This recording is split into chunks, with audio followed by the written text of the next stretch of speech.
finally we got it going. Yes, we got it going. I'm going to look for a code. Some people got into this call with us, Reverend June, without a code, and some people did not. And I'm going to try to figure out how to get a code for everybody who needs one. But I'm thanking you for having this conversation. Oh, I am. I'm thanking Most High for us saying that we had to do it.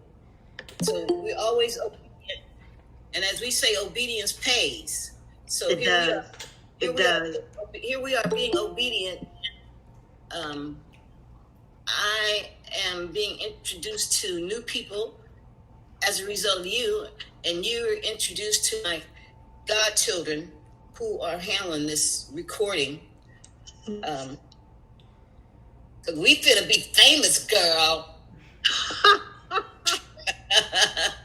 Listen, this is divine alignment.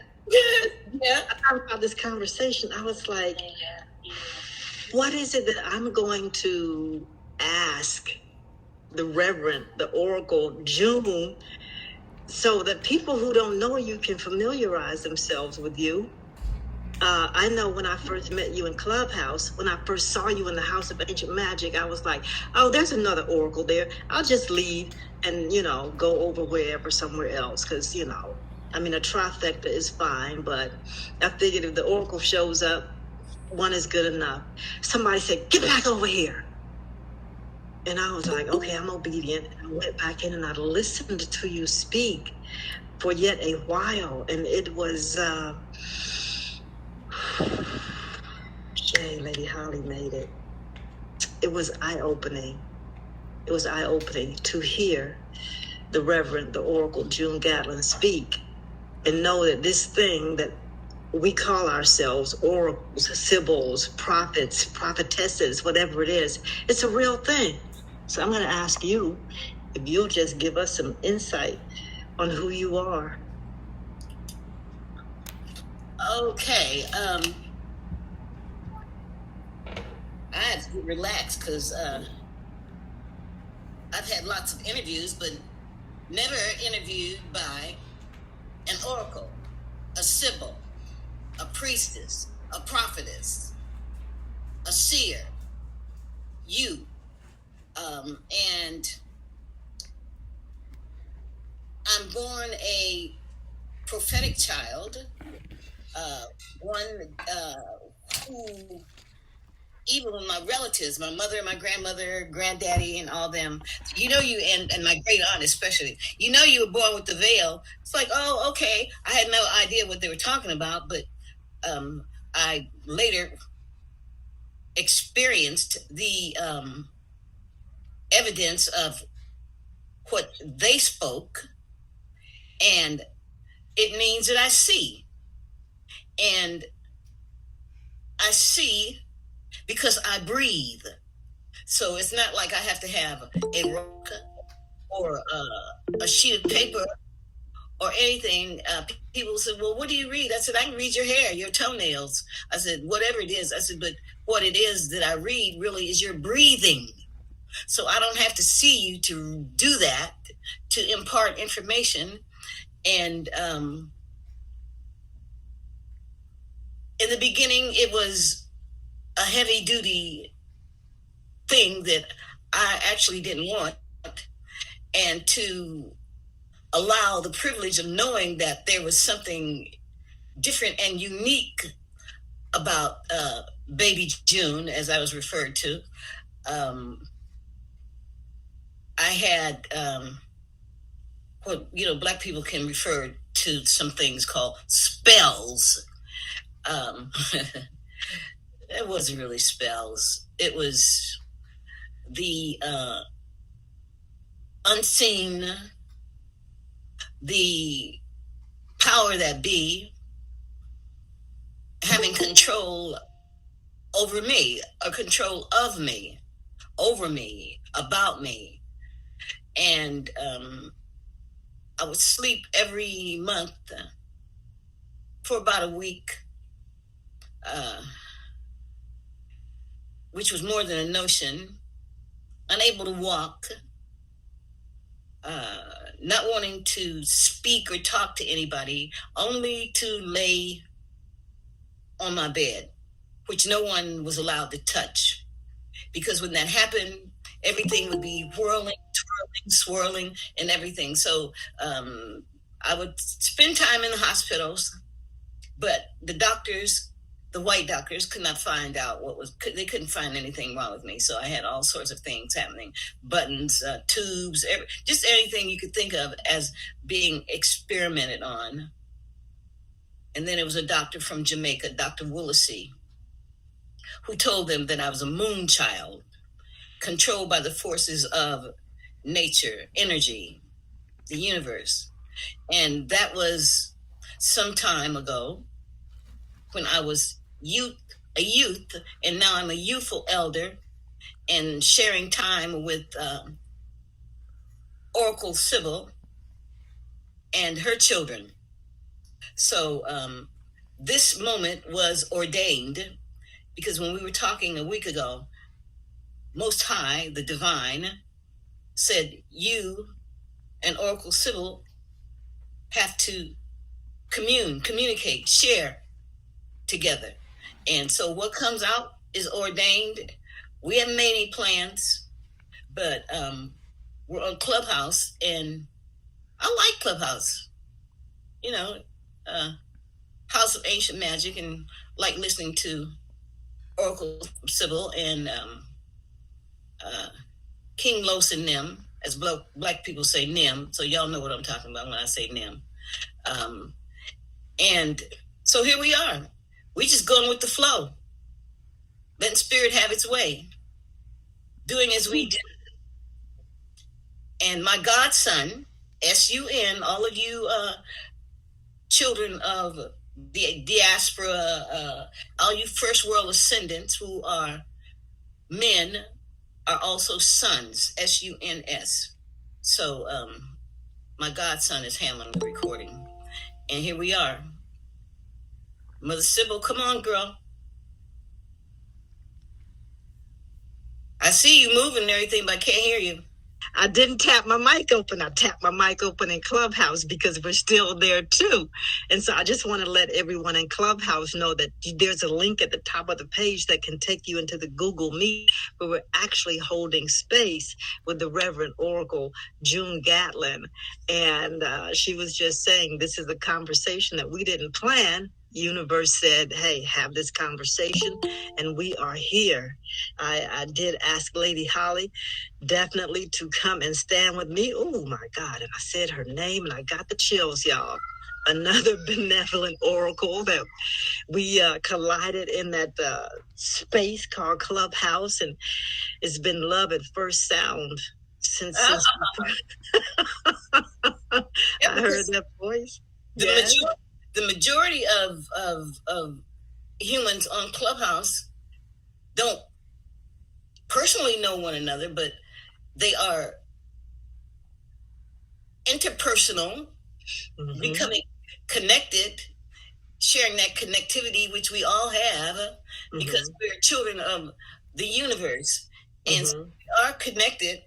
And so welcome. Yes, indeed. That divine connection. When you talk about having the oracular gift, maybe just not the oracular gift, but any of the gifts of the spirit, it seems that we're in a place where we're rediscovering. A lot of people, many people, I should say, have some stories similar to yours. Someone said, oh, you were born with a veil over your face.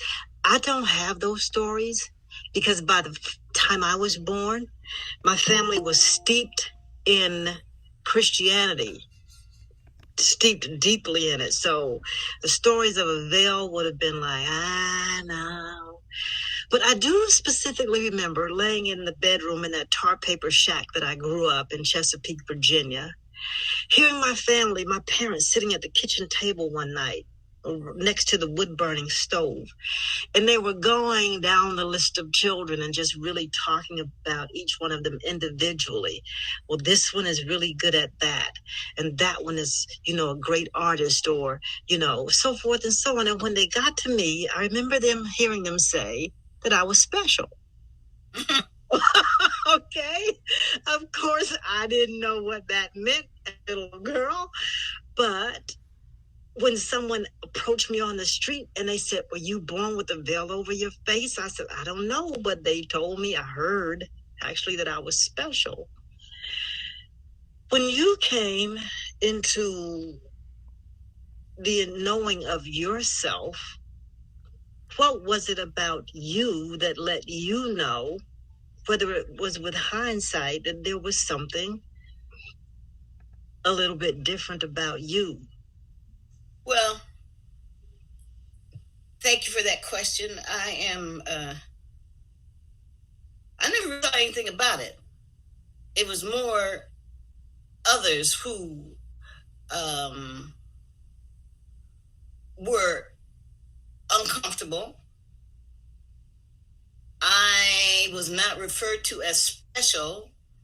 And when you say that your people were Christians, well, mine were referenced as such. My grandfather was a co-founder of Church of God in Christ, which is the largest and the biggest holiness Pentecostal church on the planet. It was there that they said I was born with the gift of prophecy. As a little girl, baby girl, people were always moving to touch me after church or coming over. Ah, little baby June, ah, and I'd be moving away from them because when they touched me, I could feel life moving off me, energy moving. Now that we refer to it as energy, moving off me, as well as try to get away from certain and or very difficult individuals because they were drawing energy off me, drawing life off me. And some of them were not nice people. Some of them were unkind people. Some of them were evil people. Some of them were wonderful people, good people. But I was always picking up their stuff. And that's how I refer to it at this time. People can say energy, whatever. I mean, I'm at the point in life where I don't care how they refer to it because I have lived this all my life. And as I tell people, it hasn't always been a fun thing. It hasn't always been joyful, but it's been exceptionally interesting because it has led many, many, many humans into my expression and led me into many, many, many humans, their living expression. Having this ability, granddaddy, my grandmother, my mother, on both sides, they all had it. And my mother told me when I was a teenager, moving into teen, she said, "Well, you got something that's going to run you crazy." The reason she said it that way is because she definitely didn't want to be bothered with it, but there was not a thing that she could do with it. And she told me, she said, "I prayed that God would transfer it to you because I didn't want it." Well, it was transferred to me, but she still had it. And my son has it. His daughter has it. So I've explained to them, hey, just get used to it. Be comfortable with it. You see somebody coming and you got something to tell them, you got to tell them. You see somebody coming and you want to move out of the way, then move out of the way. Because if you're supposed to say it, as you know, Sister Sybil, you got to say it. You got to do it and you can keep going. You don't have to hold on to it and everything. But you have that. And any of you out there who's got it, thinking you can run from it, you can drink it away, smoke it away, sleep it away, you cannot. Because it's in the very fiber of your being. So surrender, because otherwise it can get real tough. You might feel strangled or strangling, and some people lie and say they have it because they want to be in control of other people. They want to be in control. They want to be the end and be all of everything. and they will eventually experience that they don't control anything, that especially when they're lying. But I would not ever want to lie with this thing. And the other thing, as I'm closing this point here, many have come after me to offer specifics and where I could be rich and wealthy. And but you know, as some have told me, just say, we'll step out in your name. Those were people who were involved with werewolves. You know, as a matter of fact, come on. As a matter of fact, here's my child that just gave me a kiss. I just told you got it. This is Oracle Sybil right here. Oh, she's Peace King. And he's got to put Buddha out. The on the wall, you don't have to put it out. You can put him out where Buddha is a standard poodle. He's taller than me on his hind legs. But Anthony, say hi. You can say hi. Hello. How are you? This is Oracle Sybil. I told him that you got the as they call it, the gift. So she was asking me to explain it and share how it works and everything. So he thought he could run from it, but it had a hold to him like this. I did run. I just didn't get too far. Yeah. So let me ask you this. Did you get swallowed up in the belly of a fish? I mean, what happened to you while you were running? Did you find yourself in pig pens? Where did you find yourself? Hold on. Let me get this dog out of here again. Put him out and close the bathroom door and he can't get in. See, we letting people know this real life. As oracles, we got real life and everything. Yes. Yeah. So let me just... Okay, I ran and found myself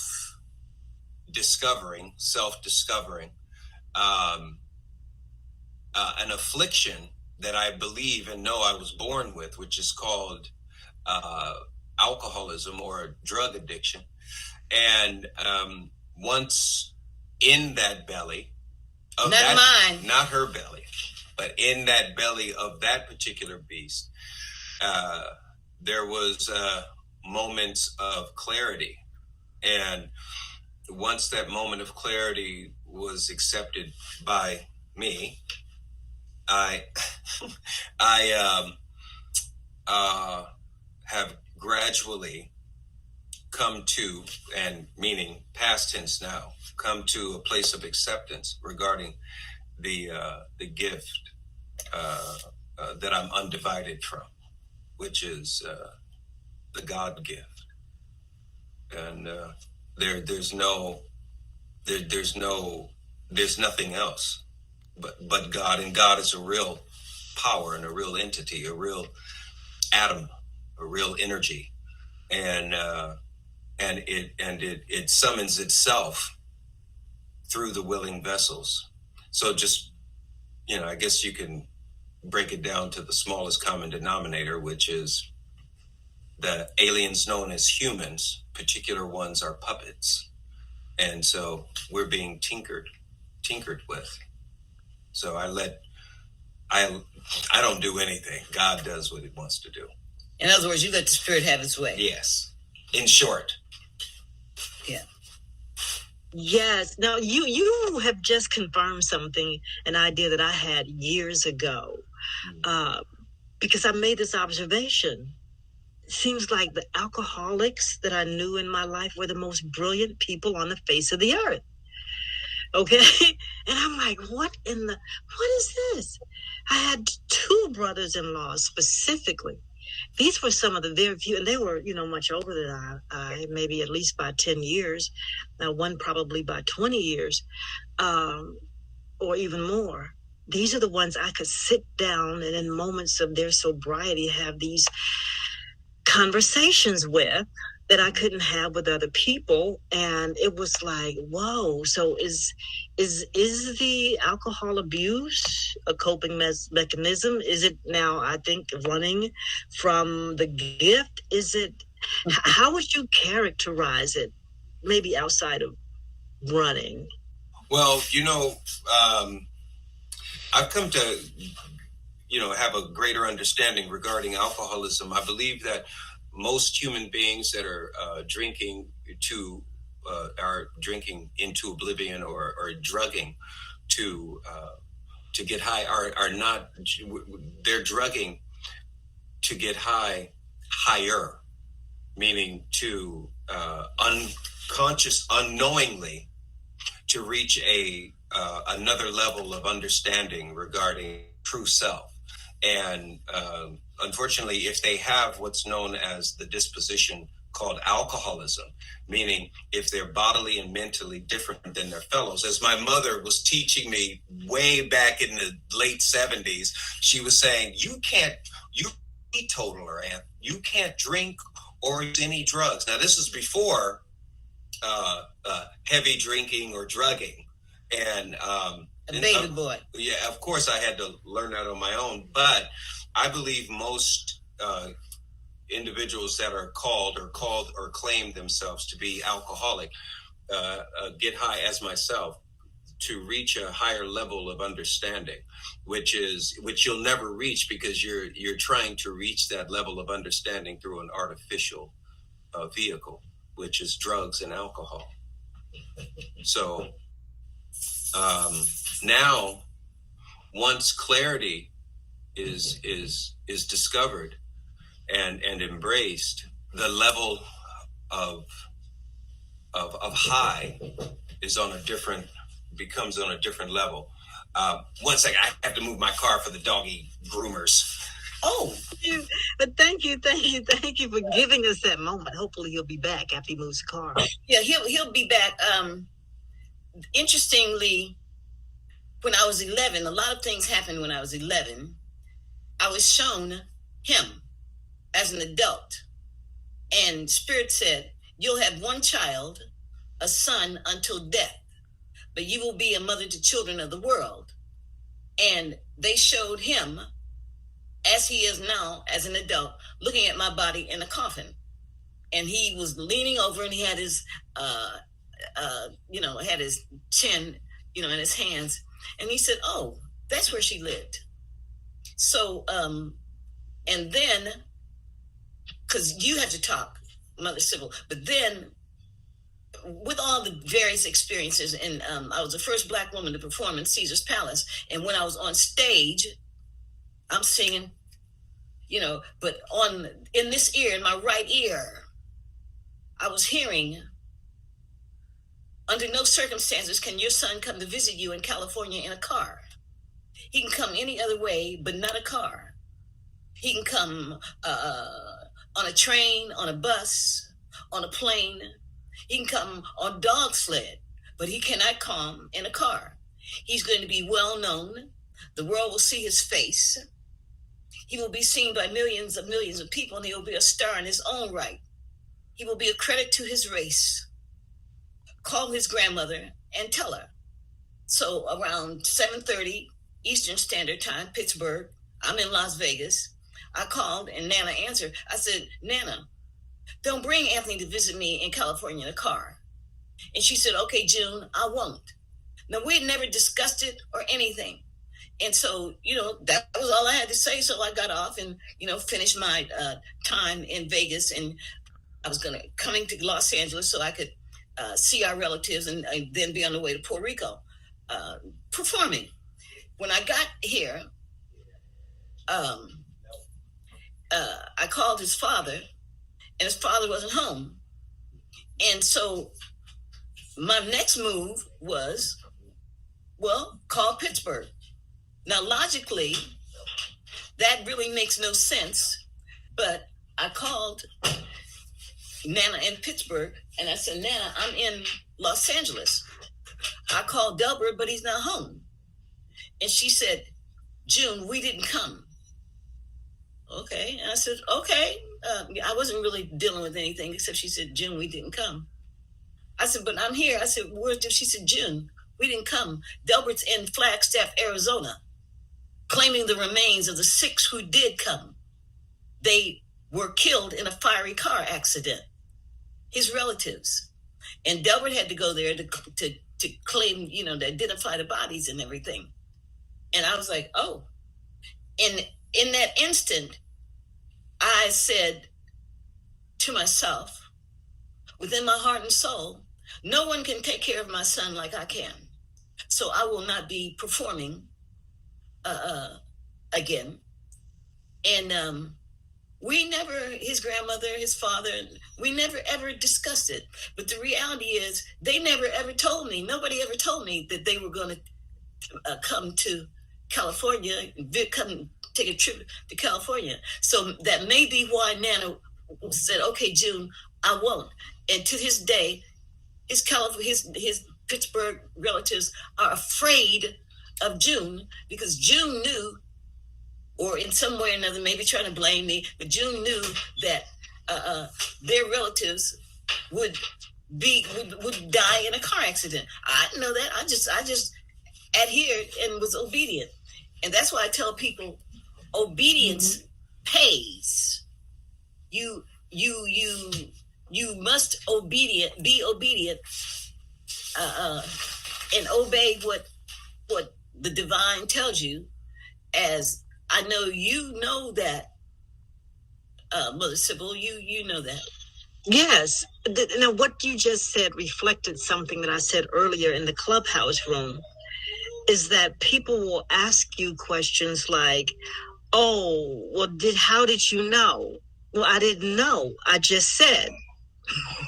I didn't know. I simply spoke what was given to me to say. And then you see the end result. Now, here's a part of the difficulty, so to speak, with this gift. Some people believe that you are the gift rather than the gift flows through you. So they see you as the talisman. They see you as the amulet. They see you as all these things that you are not, and think you're evil, or, their good luck charm, or all these other things, simply because divine knowledge comes through you. When you talk about, and I do want to also make sure we acknowledge some other known oracles in this space. I want to make sure you know who they are, Reverend Oracle June, because they you know how it works. But for anyone who is in this place of reconciling themselves to their spiritual gifts, how would you encourage them from the perspective of just, really knowing? Because sometimes people can mess with your head and have you believing it's you, and it's not you. It's what's in what flows through you. Well, and just being open to that. Well, when you know, nobody can mess with your head. Nobody can mess with my head. I would not be, for example, those women on Netflix, Tinder, the Tinder movie, and, the women who getting pulled into tricks and all that kind of stuff because they want to be in love, or he say he loved her, and all that stuff. When you know who you are and you know how it works, it controls. But I have truly been obstinate and talking back to Most High, the divine, whatever you want to call it. And I said, I'm not going to do that. I'm not doing that. Now, they told me I got to do it. It's like, no, I'm not doing that. I'm going to do this. I got things to do. It's like, no, you don't have anything to do except what we do through you. And when you know yourself, as the scripture, so a lot of people I know in Clubhouse, they don't deal with the Bible, but the Bible comes from the book of Coming Forth by Day, which is written on the temple walls in Kemet. So that's what the Europeans stole all our stuff. They're still stealing stuff, But the reality is, one of the lines is, know thyself. Some people don't want to know themselves, even though they know themselves. They try to run away from themselves. And when they run away, they run to themselves. They run from themselves. They can run up, down, all around with themselves. So I've had people tell me, well, you know you're human. It's like, well, how am I walking? I don't need nobody to tell me I'm human. That's what they're telling themselves about me. Well, you know, she's human. You know, well, yeah, I know that. But I can still tell you what's happening in your life. You know, because all I'm interested in is people getting themselves to their best self. Releasing anything that would be distracting, disturbing, detrimental, and be the best. And that's the way I am, as my son can tell you, that's how I am for our people. Because I know who our people are. And we all children of the Spirit. It's just that some of us are moving in the highest of the high and higher than that. Like I ain't never needed a drug or a drink to get high. Because this thing that's got me, you know, but... The other thing is, if I might chime in, the other thing is, you know, there's a term that has gone through history, no gain, no pain. As in my case, self-infliction, affliction, self-annihilation or pre-annihilation was important. Like because otherwise, you know, I would have had the type of life that my mother had said was promised to me, ordained, divinely given to me, which is a life of no struggle, everything being provided. But there were things that there were fires that I chose to walk through on my own, which might be the case in some gifted humans. Not everybody's gifted, and just keep it real. There are very few human beings that I met that have the gift that my mother has been given freely, and that I've come to accept completely and wholly. But the struggle is usually a self-initiated struggle for discovery, whether the human being or not. Some human beings are chosen to part the Red Sea or walk across the desert with tribes of people or whatever. Some human beings are chosen to do just that. Others, I believe, have signed a contract that they will do it themselves. And when you're doing it yourself, there's no room for God. But because God is everything, God allows us to do what we want to do to get to Him anyway. And the last thing is, there's a thing that people are putting on social medias and all this other stuff, and you know, God is either everything or nothing, leaving that window open for God not to exist or not to be the power of all powers. Well, God is everything. Out of everything that I've read or searched or studied or in history classes, is all that, you know, God was Hitler, God was Gandhi, God was Malcolm X, God was Kennedy, God is Putin. All the God. There's a man. Look. God killed people. I mean, look, God sent His little gangster angels out. Coincidentally, I don't know any angels that are really women. So He sent soldiers that had the appearance of newts. And And I'm going to tell you,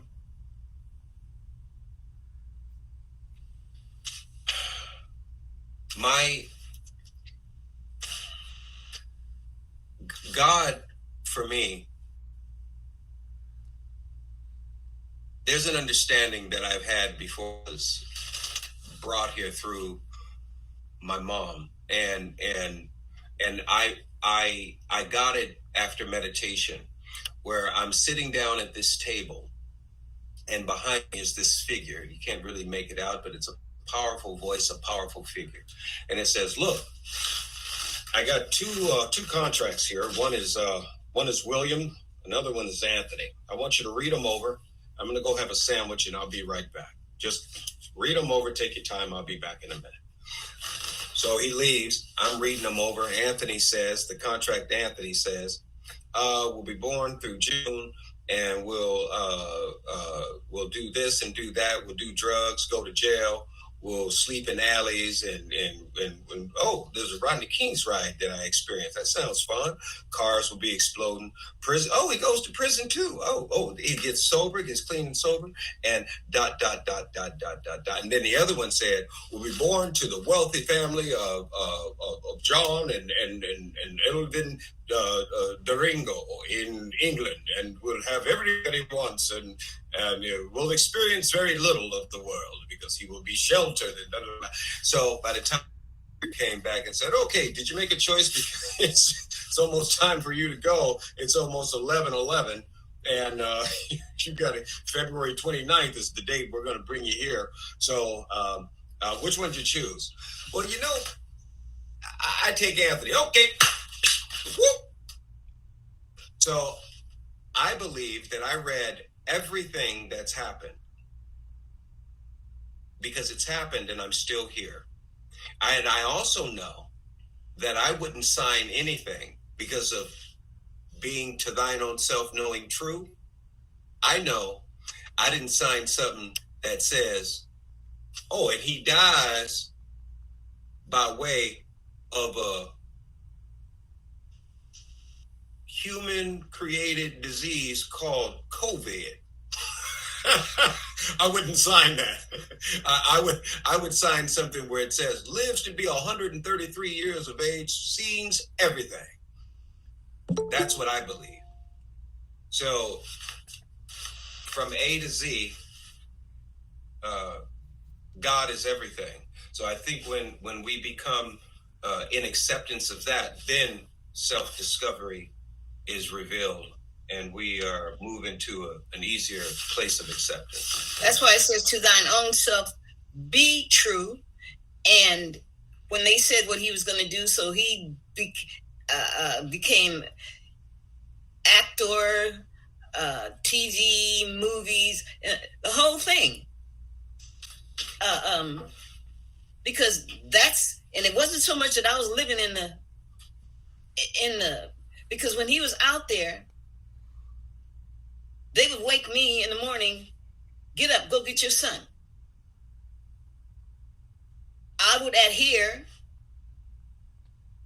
moving and going into places I've never been in my whole life. Alleys with blood in it.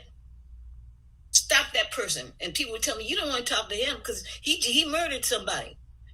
And Spirit would say, well, that's the one you want to talk to. That's the one who would, I give my number, they would call, we got your son. He had to give up his little clothes, coats, his hats and everything.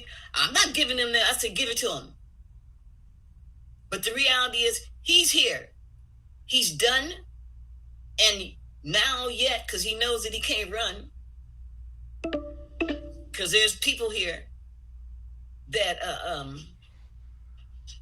are witnessing our time here, sister, and witnessing his new beginning. Well, actually, ain't no new beginning, because every beginning is new. So he's in his place, just like all you children listening right here and now. Now, Oracle June, we just got the notice that we only have 10 minutes left on this call. We only have 10 minutes.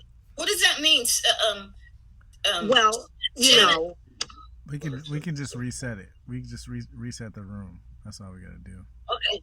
yeah, Is that Shannon? What's up, Shannon? Hey, how you doing?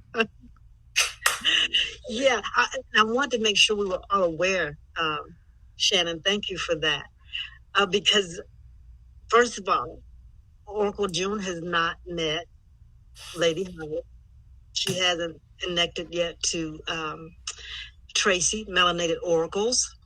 And I wanted to make sure that we were able to acknowledge some people and some of the talk that's coming up in the chat, because I believe this Dorner Consulting has said this talk is confirming so much for me. Thank you for putting this together. So thank you, Shannon. And thank you, Oracle June. You told us your son's name, I believe, but I don't remember it. Oh, Maybe Anthony. Got you. Because you did choose a contract for Anthony.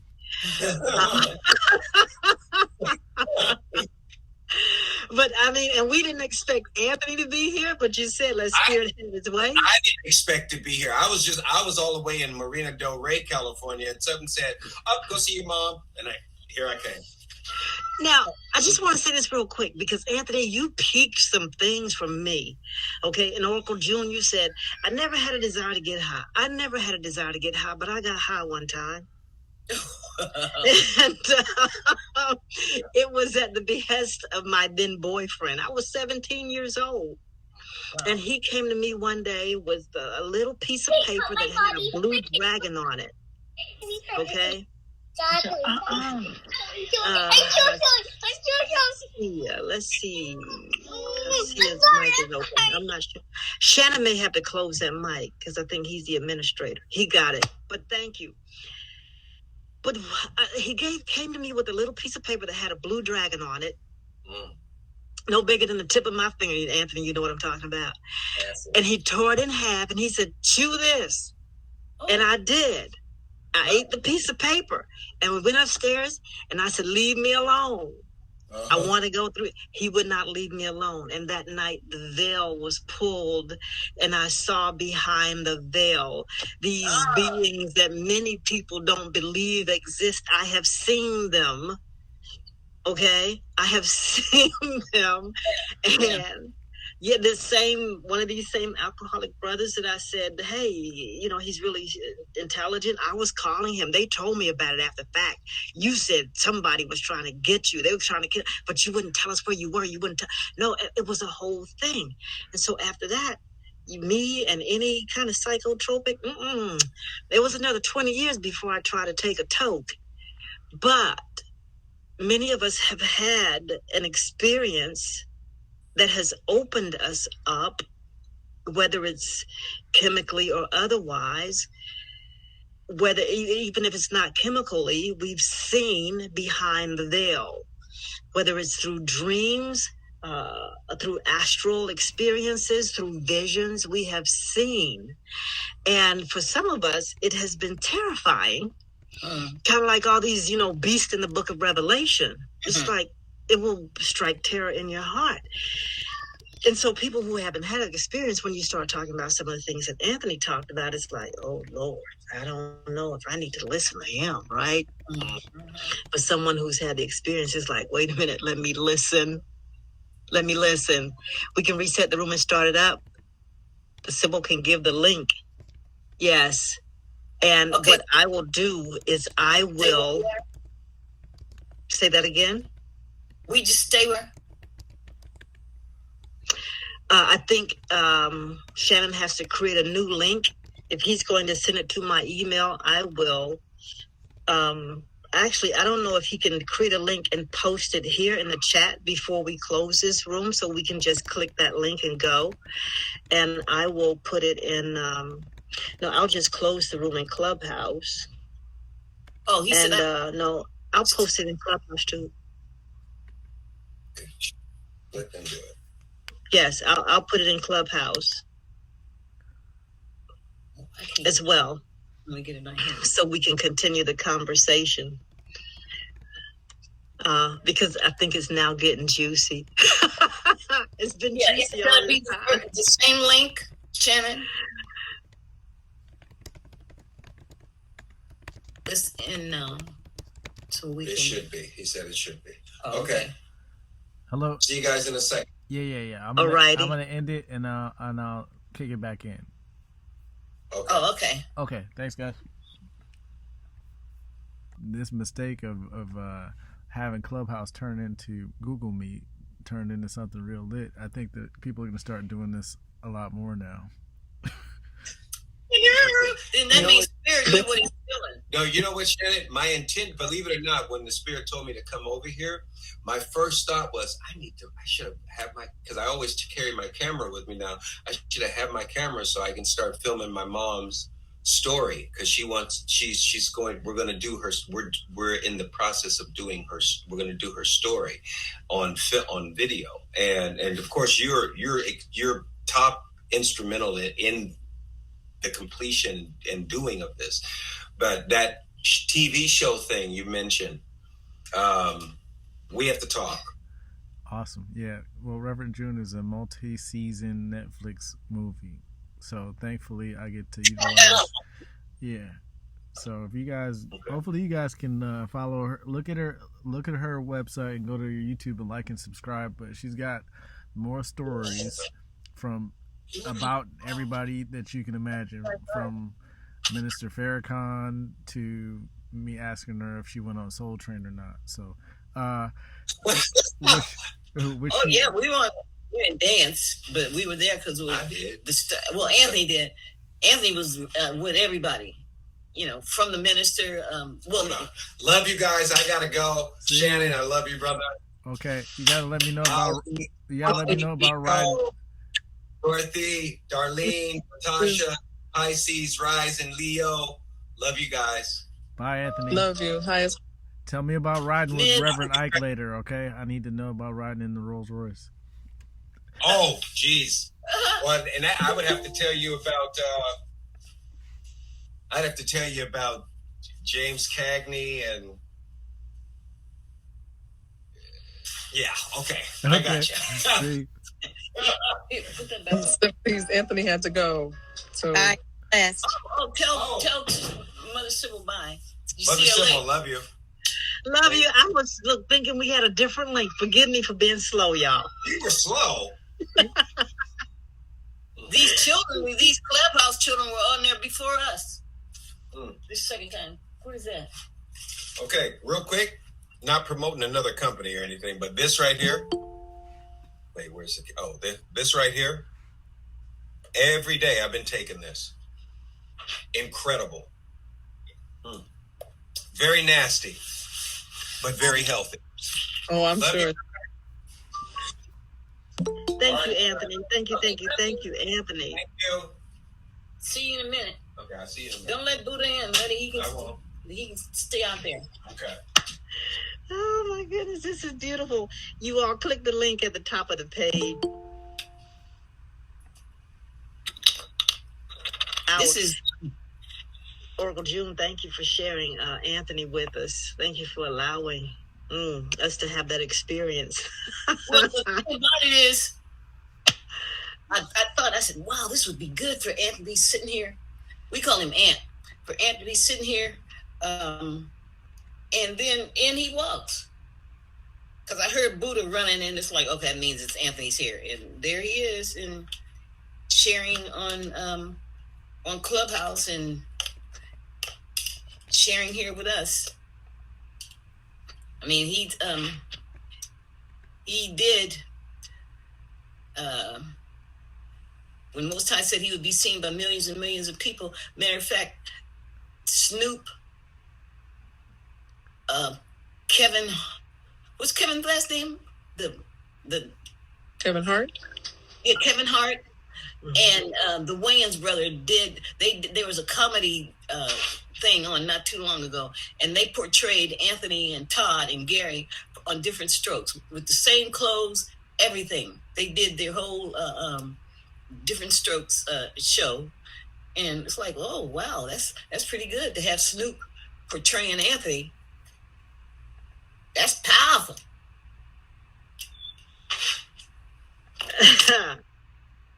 Snoop portraying Anthony. Yeah, in other words, they reenacted a different one of the strokes. Right. So Kevin portrayed Gary. Right. We know why, because Gary's teeny. And then the Wayans brother portrayed Todd, and Snoop portrayed Anthony. Wow. Okay. So they just had that on not too long ago. It's probably on YouTube also. Now, it's interesting that you would bring up, you just said his name, Webster. What's his name? Kevin? Gary? Yes, Gary Coleman. Yeah. I had a short conversation with Gary Coleman in... Well, you got to say short. Sure. I had a brief conversation with Gary Coleman in this app called Speakeasy. When they were really rolling themselves out, I believe they were calling on some of their celebrity friends to come and spend time in the app. And at that time, I think I had just made the connection to you in Clubhouse. Oh no, Gary's dead. Wait a minute. Gary was a teeny weeny one. Arnold on He's in Emmanuel Lewis. Emmanuel Lewis, that's who I had the conversation with. Okay. Heck of a phone call. Okay, we got it. Emmanuel Lewis. Okay, you see how, listen. But I was telling Emmanuel, because, Emmanuel and Michael were good friends. They were buddies. Yeah, Michael Jackson? Yes. Yeah. Yeah. I was Michael's spiritual advisor. Right. And so I was telling him, I said, I just made the connection with the Oracle who was Michael's spiritual advisor. I said, so it's like, we're like, what, 0 degrees separated now. Yeah. No degrees. Exactly. And so it's like, what does it look like in the celebrity circles for people to have a spiritual advisor? Are they looking for spiritual advice, or are they looking for a lucky charm, an amulet? They're not looking for, Michael wasn't seeking an amulet or a lucky charm. Michael, and I say this, Michael wanted care. He couldn't trust too many people. And the interesting thing is, and I can say it now, and I said it, when I said it to him, that meant I could make it public, but his mother sent some of his siblings to me. And I couldn't say anything about that. And, some people I don't say anything about, but especially Mrs. Jackson, because her religion doesn't acknowledge, she's Jehovah's Witness, so they don't acknowledge individuals such as us. However, my beloved sister, she is like us. And her family and all of them knew it.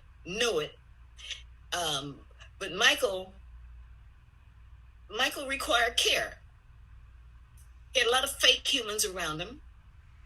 And some humans, such as the guy who, they call him Tome, wanted to control Michael. A lot of the people wanted to control him. So he had to be very, very, and exceptionally very careful who came to him, or, who would come and hold on to his shirt, or oh, Michael, we love you, and I say he had lots of fans, individuals who loved him truly because he is who he is, and fanatics and fanatics. Some of them horrible people who were not kind even to me and didn't even know me, but very possessive of him. So some of them I had to tell, you had never even touched the hem of his garment. And a lot of them he would not have anything to do with because they were so unkind and so mean. And it was so interesting being in the industry, knowing about fans and knowing about celebrities and knowing about what do you call it's been gone out of my mind. Probably out of my mind that they want to be groupies, and some of them could be very, very mean, very nasty, because they have in their mental bodies that they control these celebrities, that they are the only people that these celebrities love and know, and these celebrities don't even know these people. So the care that I have for Michael, I've had since he was a little boy, since he did I Want You Back, and I told him that. And so I would keep him lifted all the time. We had a prayer meditation room, and his name was, he wrote a piece. He just noted it, that unless you have walked in my shoes, it's just like the indigenous nation tribe, the nation people, unless you have walked in my moccasins, don't judge me. So he had written a piece like that, and I kept it in the prayer room and prayed for him ever since I Want You Back. And so finally, when he called, it was like we had been together forever, but I hadn't seen him since he and his brothers since like the mid 70s, and at an industry event, big industry event. And then there he was, and we were together until he departed. Mm-hmm. Let me ask you this. From your perspective, do you feel like that was a relationship that would be characterized more as a spiritual advisor or one of a mother and son? It was likened to, now you know stuff, but it was likened to a woman. His mother thanked me for taking care of a child. And I had been taking care of him in prayer and meditation from the time he was that little boy. And loving him as a mother would love her child. But yet, imparting information to him, the first time we were together, when he called and he asked me if I would come to Las Vegas, and I said, of course I would. Now, we ain't seen each other talk in however them hundreds of years, but it was just like we had just talked yesterday. And I said, yes, I will come. And arrangements were made for travel, and I got there and got to the house and walked in, and we hugged like we hadn't seen each other for maybe a few days or whatever. And it was just real. It was just vivid. He's not a pretentious person. And when individuals,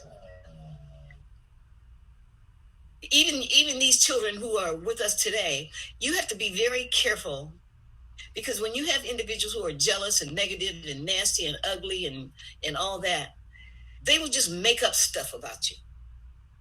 And if you got any money, then heaven forbid that these demons will, come and try to get you. And so that's what they did with him, because he had money.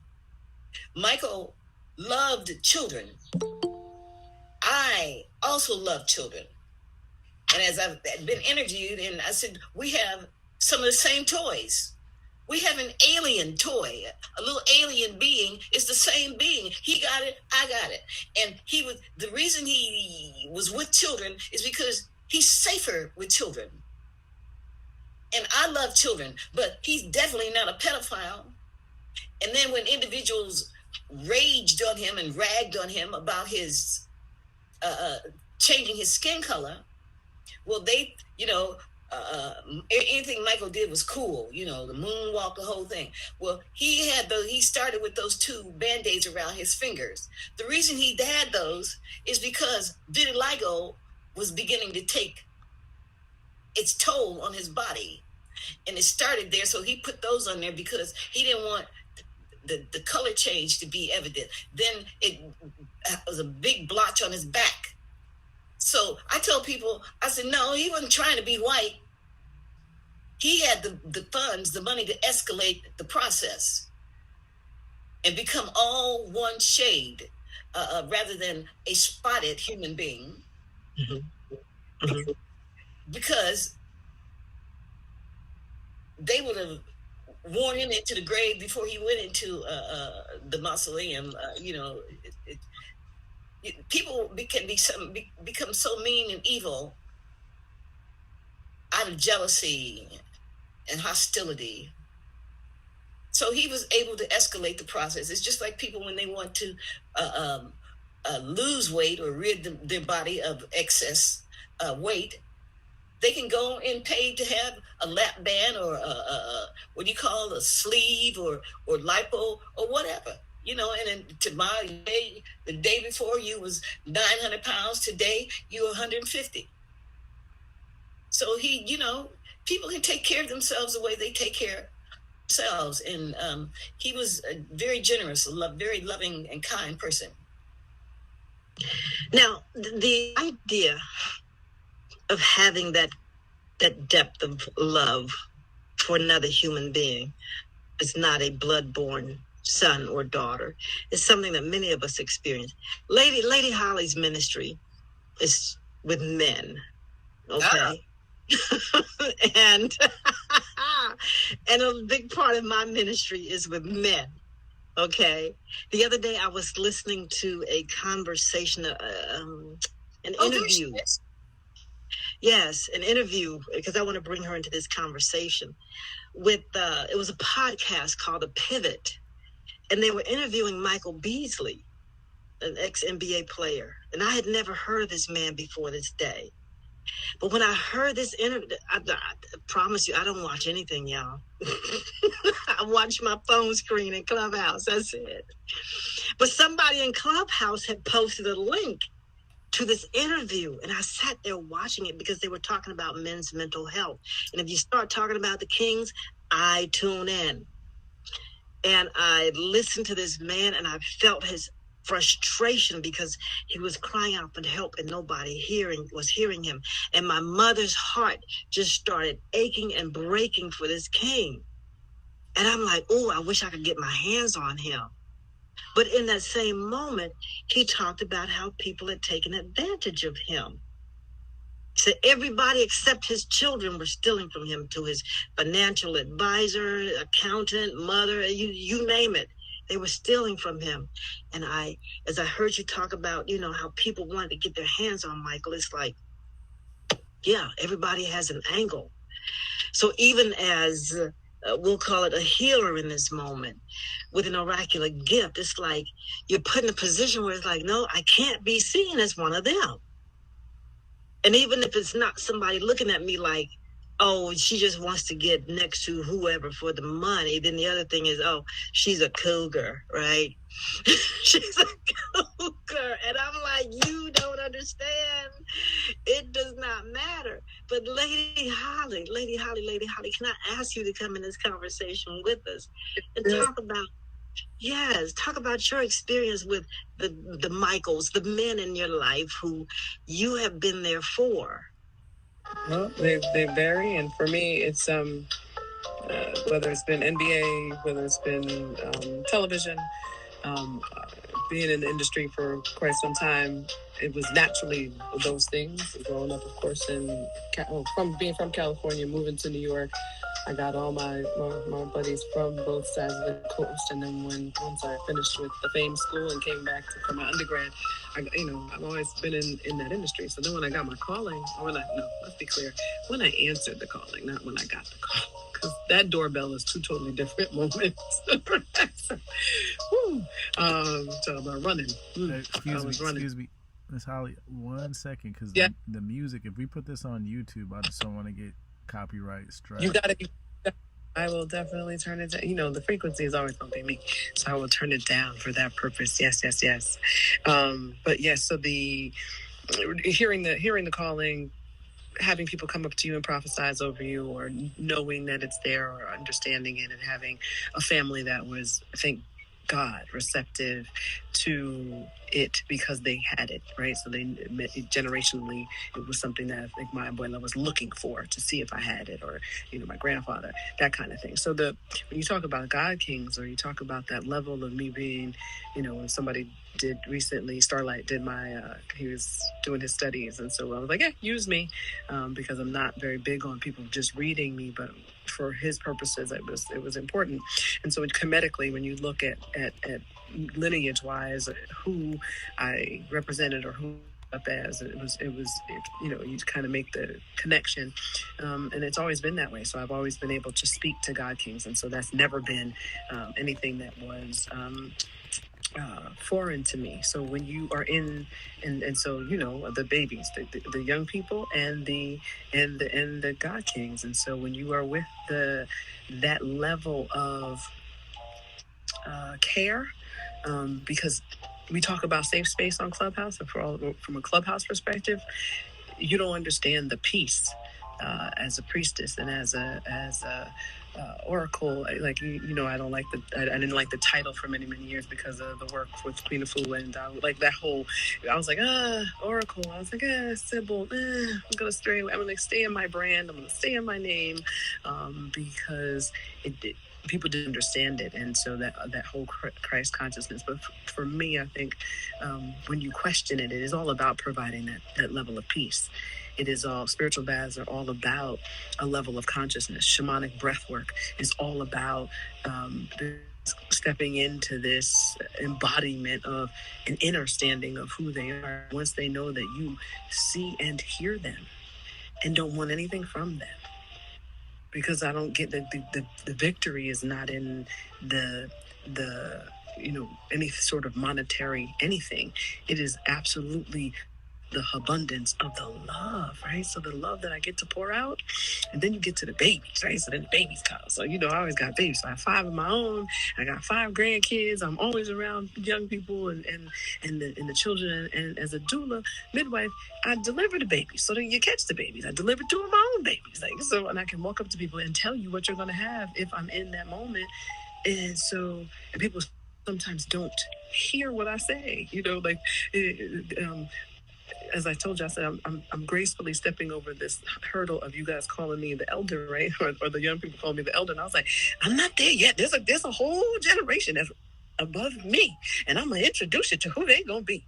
And now, so even we were sitting there, and I was like, yo, this whole prophecy about this baby has come through in a different way, because somebody was like, it's not that you're going to carry the baby, it's that there's this new baby coming into your life. And so I sense it, and I know that it's coming, and I'm surrendering to this baby coming, and it's going to be a male child. I already know that because that's how this works. But we were in Kemet. So Oracle June, I did not bake your cornbread until the other day. I wanted to see if I had the perfect recipe. And I just made cornbread for the first time, the pineapple cornbread for the first time. And I was giving it to the God King Starlight Drizzle because I wanted to see if it was going to meet your it needs to be at its best, because I want my offering to be perfect, right? So you can send it overnight mail. I know we got it now, but I got now the version that I want you to have. I was not sure. Ooh, yes. I was traveling in Kemet, and so I was like, I am not there. I was like, I'm not ready to send this. So interestingly enough, we made it, so we perfected it. But when I tell you we were in all white, we were in the middle of the desert, and my womb space decided that I was going to be in blossom on this camel. And I'm like, oh, okay, all right. What's going to happen? And you could say what you want to call it, an angel, whatever. Who knows? Walks, he's on his camel. He's sitting side saddle. And wow. He said, when you come here, you got to remember that you have to surrender to being home and sit properly on that beast. I was like, Nico. I was like, Starlight. I was like, and in every temple, and all of the temple dwellers, all of the scribe holders, all of the remembrances. When I tell you, they call me Umi, which is mother. They call me queen, whatever it is, but they recognize me down to the dogs and the cats. And so for me, Kemet, that experience of taking care of God Kings is part of who I am. It's not even, I can't make it up. In every cave of whether it's underwater, whether it's in whatever country, it is the same experience, but it is so much more vibrant and knowing when I get home in that temple space in Kemet, to just know, and the being in the holiest of holies doesn't feel full. It's never full to me. When I get there, I literally played Diana Ross this time. I said, "It's my house and I live here," and had everybody in the bus jamming, because I was like, home. I'm home. And I don't know about you, but that elevation, activation, transformation trip I just did was expansive. I did. No thing like it. Congratulations. Wow. I took, and my daughter decided she was going to go, but to take, so I believe the Clubhouse. Lady Holly, let me interrupt you. I just got a message from Shannon. He said you might need to mute your background all the way. We still hear it very well. Is that better? Yeah, it's still there. You can still hear the music?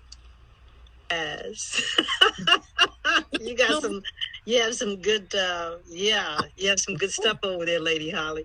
I was about to say, that's that womb space, that's that power.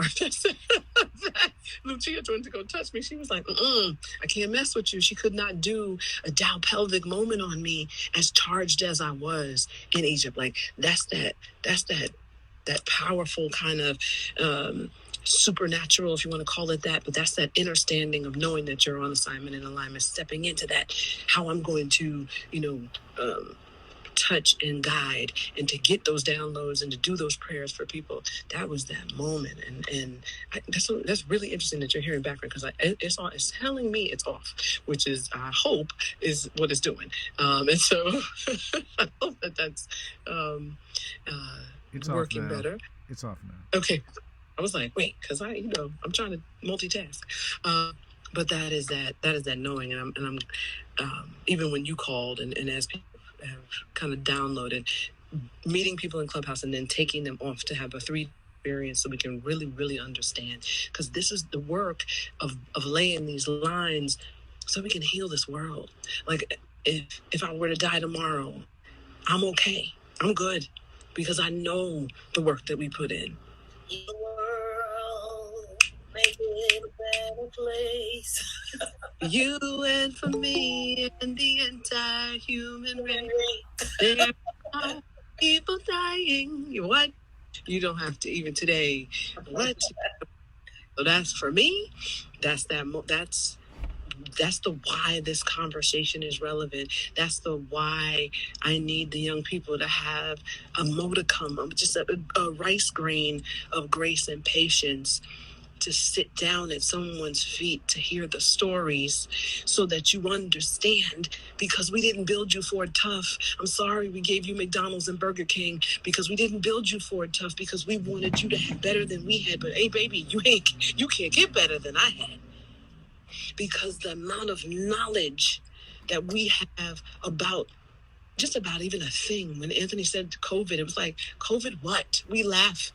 Some of us that understood our herb work and why we feed this plasma, what we feed it, because we picked it, right? We picked it. Nobody else picked it. You chose to come through the parents. You came through, and so in doing this, again, I tell you, I'm ascending out of here. I don't want to do this one no more. I want to do a 5D only. Y'all will hear me in a sweet song, because I did it. I've done it. I did it 3 times. I can't do it again. I don't want to do it again. Let me just say that.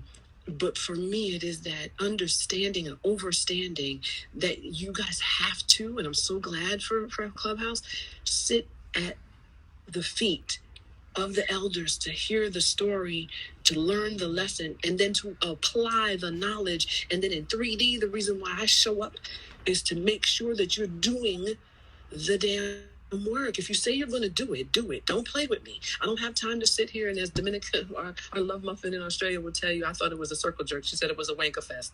No wanker fest here. It's so important that we vibrate in love, because we got the balance of what could be happening right now. If we weren't coexisting on this frequency, I don't know what would happen to this earth. And that is why I do what I do. Regardless, the reason why I want kings to turn into the gods that they are is because they hold the power. Like Anthony said, it was not the women that go into the battle. The 300 that need to come are going to be Nagas, like the Nigas, the God Kings, the step into your knowing and stop fornicating with the frivolity of the fact that women have been bastardized so much. The Hottentot Venus has bastardized us so much that we've forgotten who the fuck we are. Excuse my French oracles. You better shut up and continue. You know, they say, you better hush and continue. You better not sing, girl. Sing. Oh, my. This is so good. Woo-hoo. I just know. So sitting in that knowing, we were at the temple, and we were at the temple of Abu Samel at we started our journey at 11 p.m. and we got into the van, and I told everybody, have your prayers, have your things that you are going to intentionally let go of so that you can step into who you are and express gratitude to your ancestors and position them as the frequencies that they are, to wrap you in a hedge of protection and allow the gifts to come to you, because they can do it energetically. And if you don't call them in that way, if you don't position them, and if you don't add a level of specificity to your prayer, then don't fuck with me no more. Oh. I have time. It's not a grace issue. It's a I lead by example issue. So I'm leaving it here, and I'm sending it into the ethers, and I'm giving you the experience of the way that the sunset comes into that building at 4:00 in the morning, makes it feel, so that you can have a raw remembrance of who you are, with your big legs and your big lips and your big hands and your big tits and your big booty, whatever version of it is. All the bigness. That you can remember that we were walking amongst gods.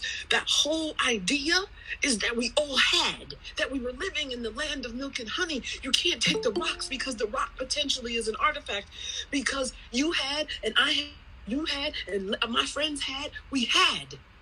As kings and queens, we made sure. And then when we needed to join forces with our superpowers, we joined forces, and Horus and Isis joined together so that they could cover the continent and deliver babies. In the holiest of holies, how could you make a man without a womb? Stop listening to that story.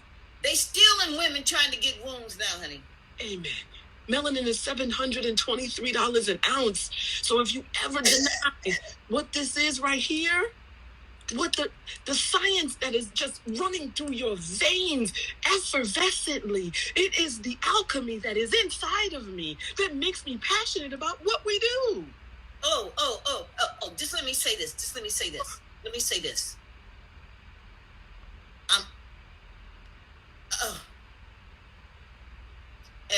As black people say, give me strength. This right here, doing this is allowing the Europeans, the colonists, the colonizers to know you can't have this. You can't take this.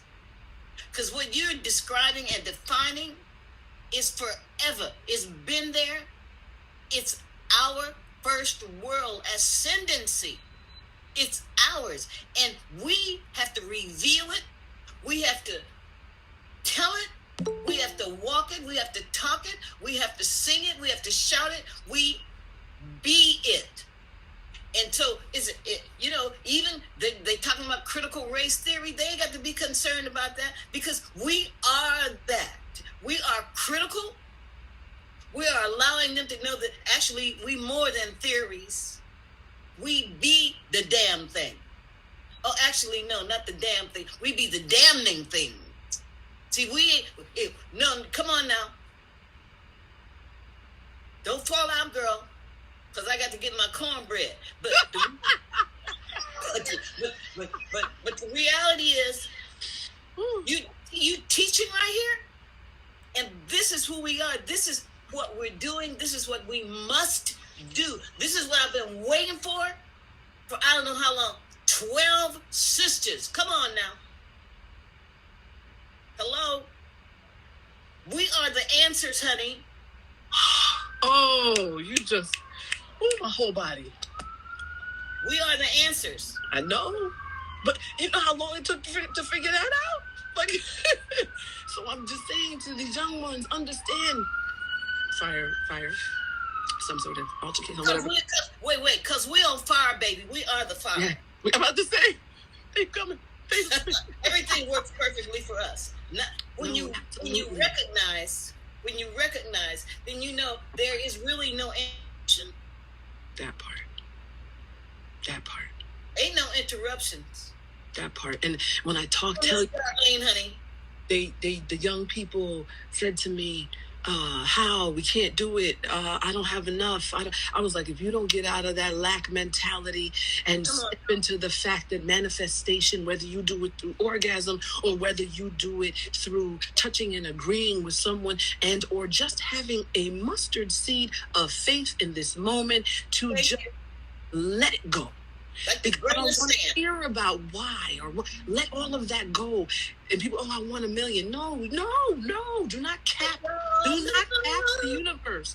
I am an infant heir. The universe overflows. The money what? If I need it and I concentrate on it, then it's going to be provided. So there is never going to be lack. And then you don't know what touching and agreeing with me means, that we're going to consciously manifest for you.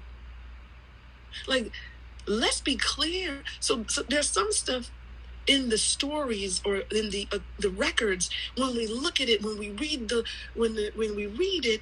And one thing that's beautiful, we talk about the fact that we didn't have a language, but once we understand comedically what the symbols mean, then then we do understand the story. And it's the same in the Quran, and it's the same in every book, and in the knowledge book, which is a living book. When the sister gave me the pieces of it from Turkey and said, the book will never be the same 3 times because it's a living book. I said, because when I read from the book of life, chapters. And you know one thing? Now, however many it be, even if it be too many or 100 many, or 900 many, we're going to have to go again over there, and we're going to get the info, and we're going to give it to these ascendants so that they will know who they are. And then if somebody says, well, how you know that's what it say? It's what it say because we say it's what it say. We're going in February. Going again the following February. I go every year. It used to be every 2 years, but now the Nagas who have been were incarcerated inappropriately. They've never been outside of the country, and I be able to just allow yourself to follow me. Get your passports, and we will get you to Kemet for your first trip outside of the country. That's right. And then you will come home. And you will be forever changed, because you will never allow anyone to take you out of who you are ever again. That's right. And ladies, when we talk about goddess training, goddesses, I wasn't a bad BI until I realized that women who only showed their eyes had been mesmerized. I said, well, then I need to learn how to do that. Stop giving away everything. Don't give away the cow. You already given away the milk. The cow, they don't seen all of it. What is left to the imagination? Wait, we are birthing that which is new. And we're birthing that which is new because we say so. I know that. The living word. Yes, ma'am. There's life in the word. What did it say in that book called the Bible? That book of many books? What's the first line? In the beginning was the word. We be the word, and when we take these children to kindergarten, I'm just saying, if I'm living, but y'all going, listen. As Medea said, hallelujah, listen. Hello. You going? Hello. Good morning, hallelujah. We are going to bring the living word. It don't matter. Well, you expert. We are experts because are we here, honey? We here and we experts. This little line right here on inside Abu Simbel, this line says, no, that's not what it says. It is what it says because I say what it says. It's time for us to be the experts of what our ancestors created, what they gave us, what they brought us, what they teach us, what they taught us, all of that. Why? When you hear humans talking, especially our children, well, I don't know how we're going to do it. We're going to do it because we're doing it. How'd you get here? Because your parents did it. Your mama and your daddy did it. And we got to stop following the Gregorian calendar, people. Child, please. We got to stop. We got to get to the Rosh Hashanah. They have stolen. We've got to get to 13 moons. We got to get to 364 days with one day is the only day of the math. And if they say ain't no such a thing, it is. Am I alive? Am I breathing? Then there is such a thing because I say it is. There you go. And so our whole moon cycle is based around 13 moons. There is a science to the sun, the star, and the moons and their proximity. There is a science. And so so somebody's Bible to tell me, or somebody's pastor, it's not really the Bible, it's somebody's pastor to tell me that the science of the sun and moon and stars is not true means that we're trying to cover something up for whom? It's like, nigga, how you here? Right. Come on now. They standing up there preaching and teaching what the European has given them and gave it to them so he can give it to our other ascendants. Some who are yet descending, but we are ascending, giving it to those who are descending so they can keep them going down. Baby, we rising, honey. Ain't nobody got time to be going down. The ascension is real for me. For me. Hello? And I'm again, as I told you, I sit at your feet because you will be living. We have spoken the Ruach breath into you. The last time we talked to you, we got you well from your head to your toes. You have an encampment of bad spiritual mama jammas around you. So you're not finished yet. And if this is any indication of the fact that you still got to sit on the eggs, mama bird, that you still got to sit on the eggs. I know we only got 10 minutes. Oh, my God. You still got work to do because this diamond right here can only be buffed by the diamond that is you. Oh. That part. Because only the diamond can buff this diamond. The beers can't have this. Right. Hello. They're all stolen. And I shine bright. Like what? So I know my knowing, my overstanding, and my emotional understanding, because some people don't understand the difference, so I'm going to give clarity. Alchemize your words, folks, because that diamond right there can only buff this diamond. Like, there's nobody really walking that's going to give me my babalao.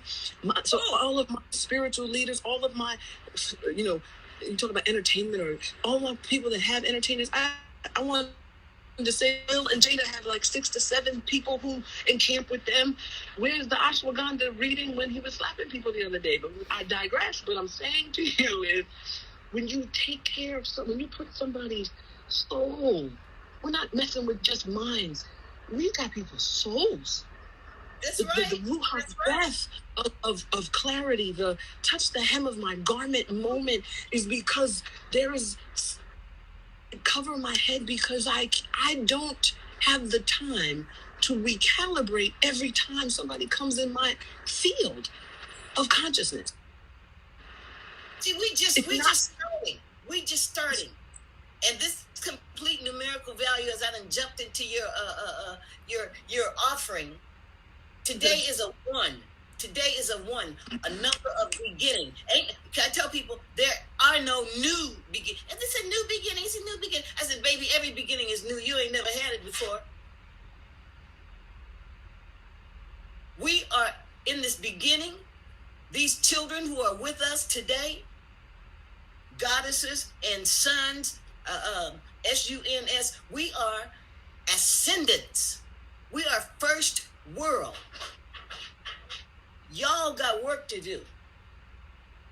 And it looks like coveralls, and it has Timberlands or steel toe boots.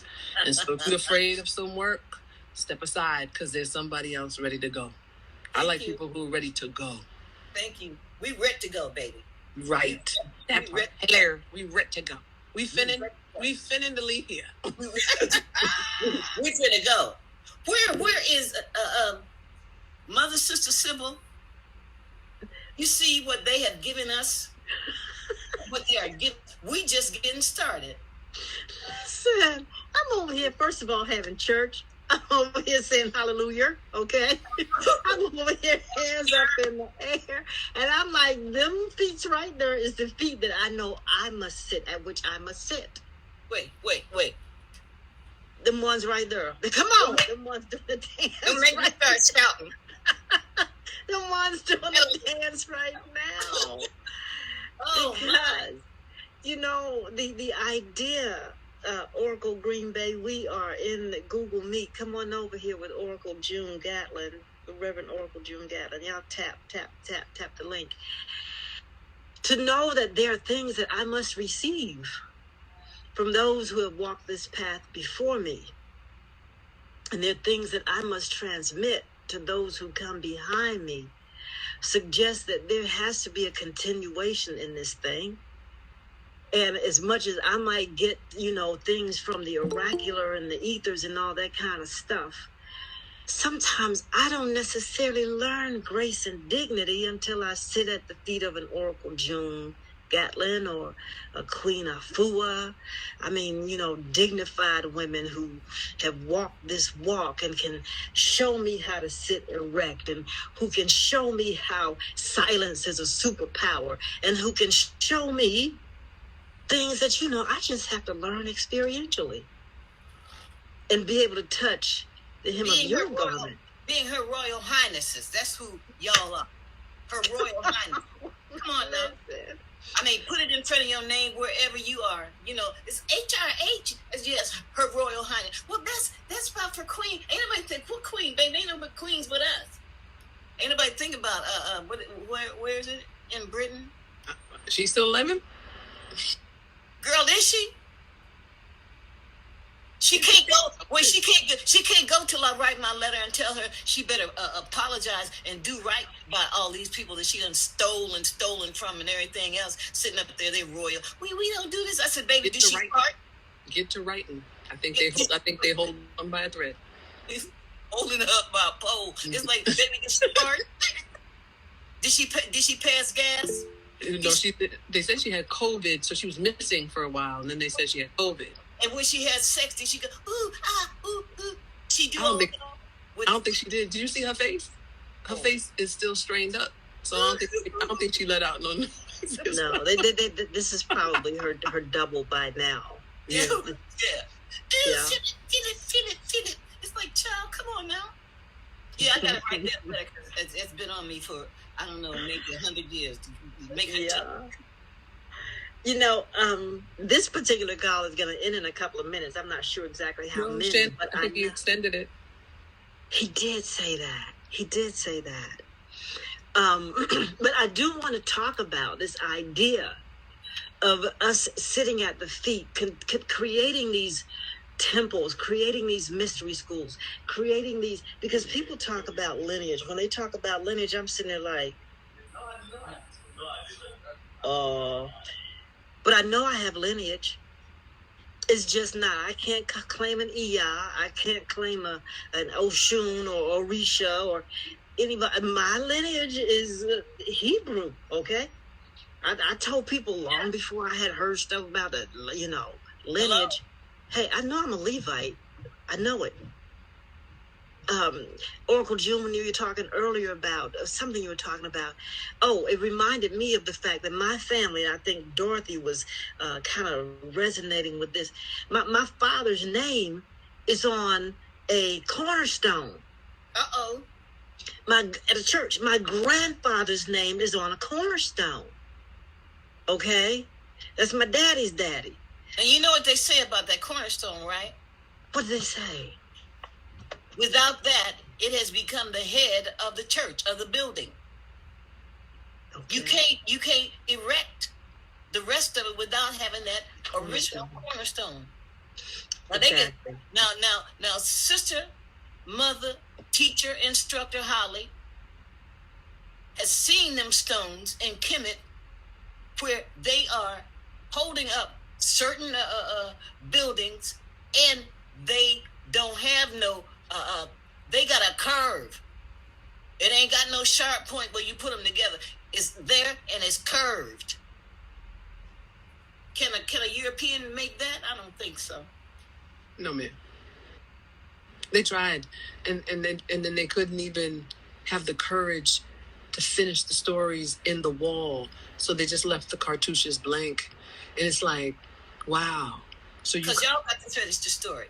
Right, that part. Today. That part. You got to finish the story today. Sister Sybil, continue. The point I was making is I tell people, I said, I figured it out. Because I saw who my father was. I saw who his father was. And even, I remember when we were planting a church, they call them church plants when you start a new congregation. For, 6 months, I was the praise team and the choir and everybody else, right? I lied. I'm trying to import somebody over here to sing, but it showed me who I was. It really did. My parents showed me who I was, and then my experience showed me who I was. And so now, having extracted myself from that system, the calling is still the same. To plant, to sow, to plant, to build up the body individually and then collectively. And then God is training 101. I'm telling the goddesses, because they're like, well, so what we gonna get from you? I said, me. Yeah. Me. Yeah. You want a whole curriculum, don't you? Yeah. I'm the curriculum. Yeah. You get me. And your job is to stick with this for 366 days. Ooh, that's a number. That's it. Your job is to, Latoya, no, I'm not bringing you up on the stage. Click that link and come in here with Oracle June. I'm still over there in Clubhouse. 366 days, because these women, you talked about 12. Before the last storm, we had 12 women. I said, our job is to stick with this. And we don't know how important it is for us to create something that comes only out of us having had something we'll call tenacity. Knowing that my job for you, with you, is not to give you some profound experience. I even had to tell them one night, we got to stop acting like drug addicts. And this is the thing that Anthony reminded me of. Because, some people might have the drug that you can see. But I told them, I said, these dopamines and these neurotransmitters that are firing off in your head because everything is either exciting or trauma or drama. No, we have to get past that. Because now when we settle down into the idea of, we are, Latoya wants to come up on the stage, y'all. We have to get past the idea of all of this excitement and know that this work is, I'll say boring for it. You know, the process of it is very boring. It's exciting to me, but I don't need drama and trauma every day. Don't be calling anything boring. I'm just saying they want excitement. Well, we are. Well, y'all are exciting. To me, look, I wake up in the morning and say, girl, listen, let me tell you, don't you know, you looking kind of good today. Yeah, Don't accept that. Don't accept that, Star, because I can tell you this. We're spoiled, and we've become very sedentary, and we've become complacent, and we are okay serving ourselves a mediocre existence. So if you're boring, it's because you chose that. Yeah, they're boring because they're boring. They're boring. Don't want to be like boring people. And so we've made, and I have any personal problem with this family, but we're watching the Kardashians only be a family. There's nothing riveting that they do. Nothing. Well, honey, I told people ain't no pussy gonna be everything in the world as high as hers. Now she done run the gamut on the pussy. You know what? So anybody be like her or anything. Auntie. You know, yeah, come on now. But so the boring is that we won't put the phone down long enough to go do what we need to do. Go read the book that's going to give you some knowledge, because once you get the knowledge, I can't take it away from, nobody can take it away from you. Can they read? Well, that's a whole nother, I pray for very well. They read very well. We don't care anyway. But my thing is, even if you couldn't, now you have audio platforms. You can have somebody read the book to you. Yeah, because they can afford it. What? And you teaching them sons, and you teaching them kings, honey. And the only reason they here is because they came through us. Right. Hello. And so how dare you? And so when we talk about these concepts around sitting with them and allowing them to, they've gotten away with it because we're allowing it. No. So when you allow it and then you turn around and go, oh, I don't know how that happened, or I don't know why I'm going, and now this wonderful word of poly is fantastic if they can, as Kevin Samuel's platform has just shown you, that the minimum wage of most melanin dominant men is only $50,000. Well, I'm sorry. That's not what a household in certain states can live off of. So how can you have more than one queen if you can't take care of yourself on the coins that you bring home? Like, let's literally think about what that is. It's not about laying with multiple partners. Just be honest. There's some people out here going to allow you to lay with them regardless.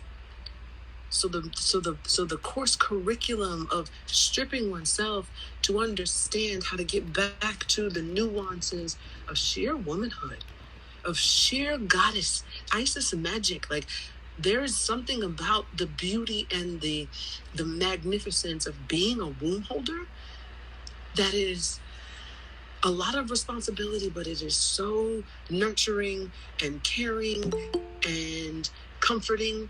And at the end of the day, that's where everybody wants to get back to, is that womb space. Yeah.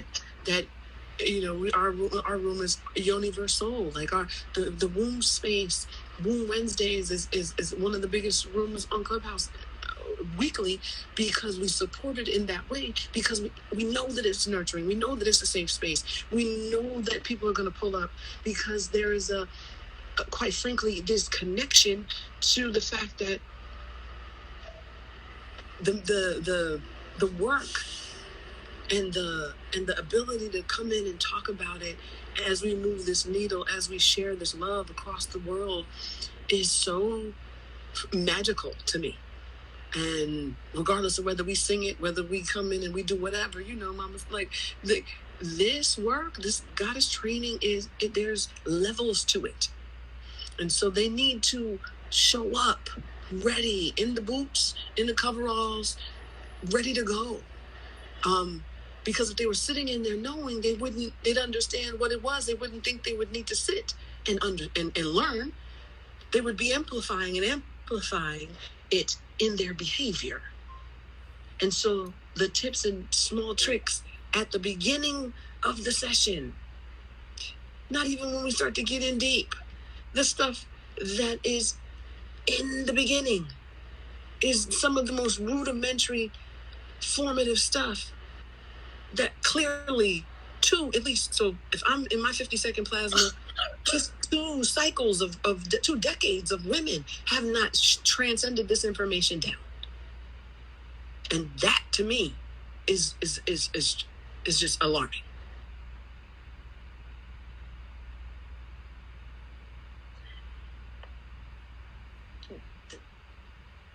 Were you complete, Lady Holly? Because you felt like that was a mic drop. That was a mic drop.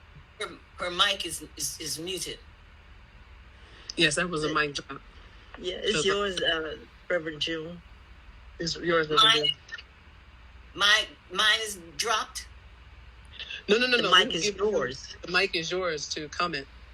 Oh, well, I've been commenting all the time. I just want these children to comprehend, as I'm always doing and saying, you are never minorities, which means minority means less than. You are not lesser than anyone. You are a majority of oneness. You are an ascendant. You cannot be moving into 2022 and 23 and 29,000 being a descendant. You are ascendant. Where life began is first world. So you are first world ascendants. We are readying for the lineage now. Those who are coming. Actually, they're already here. They're just awaiting their time to enter. So it's time to define who you are. Self-definition. And when you are defining you, then you are defining your children, your cousins, your uncles, your aunties, your mothers, your father. You are setting the example. And it begins today. It was here yesterday and the day before. But it's here now. It will be here tomorrow, because each one of you who are here, you have the duty, the heavy duty, to walk in this wisdom and to present it, be the presence of it, no matter where you are. If you're on the toilet, if you're going to get some French fries, whatever it is, you are the living example. And when they see you and they feel, they sense, they say, "Oh, who are you?" Everything. I am everything. Everybody, tra-la, tashe, sashe, now. Don't be shamed. You better go ahead. Clank. I've been waiting for these days. And like most guys said, I can't leave this planet until I do what I'm supposed to do. And here it is. It's happening because of you. When you contacted me, Mother, Sister Sybil, and you were talking, Spirit said, "Oh, y'all gonna have to do something with this." And that's what we're doing. Chose this day.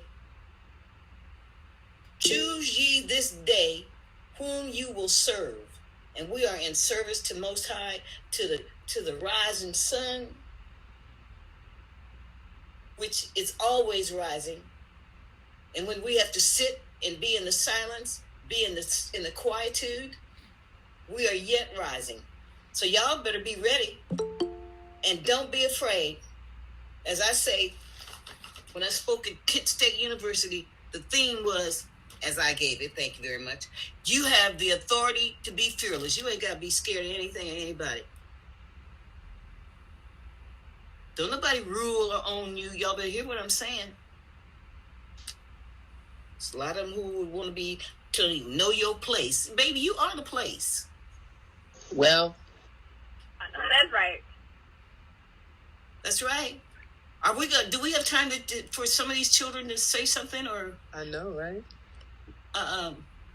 Oracle June, yes, I was just about to say, first of all, I don't know if you have ever met Oracle, melanated oracles. That's what she calls herself. She's Tracy on the screen today. And Oracle Green Bay, you may have held conversation with her. Latoya is still over there in Clubhouse. I'm trying to get her to bring her ornery self over here to the Google Meet. Keep talking. Clubhouse. Keep talking to us. Say that again. I said, keep talking here. I'll go in Clubhouse. But the Oracle. Yeah, she Green was doing Bay, a reading. She was doing a reading. Oh, She was doing a reading for someone. No, it's finished now, but that's what was going on. I was over there too. Oh, okay. But I know there are some here who have identified themselves as oracles, and there are who might not know they're oracles yet. Even without regard for they're oracles in training. Yes, they have gifts because they're here.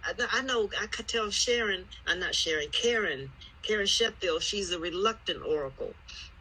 She's like, I don't know. Listen, let me tell you something anyway. But yeah, I just wanted to ask the oracle, melanated oracles, if she could just have a discourse with you for a little while, because I promise you, the goddess is. I don't want to ask her age, but I'm going to suggest she's somewhere in the mother phase of. Not the elder yet. Not the elder yet. Well, I'm a youthful elder. Be gentle on my spirit for that analogy of where people. Yeah. So the idea of being able to, when you talk about knowing who you are, is also about knowing where you are right now in life.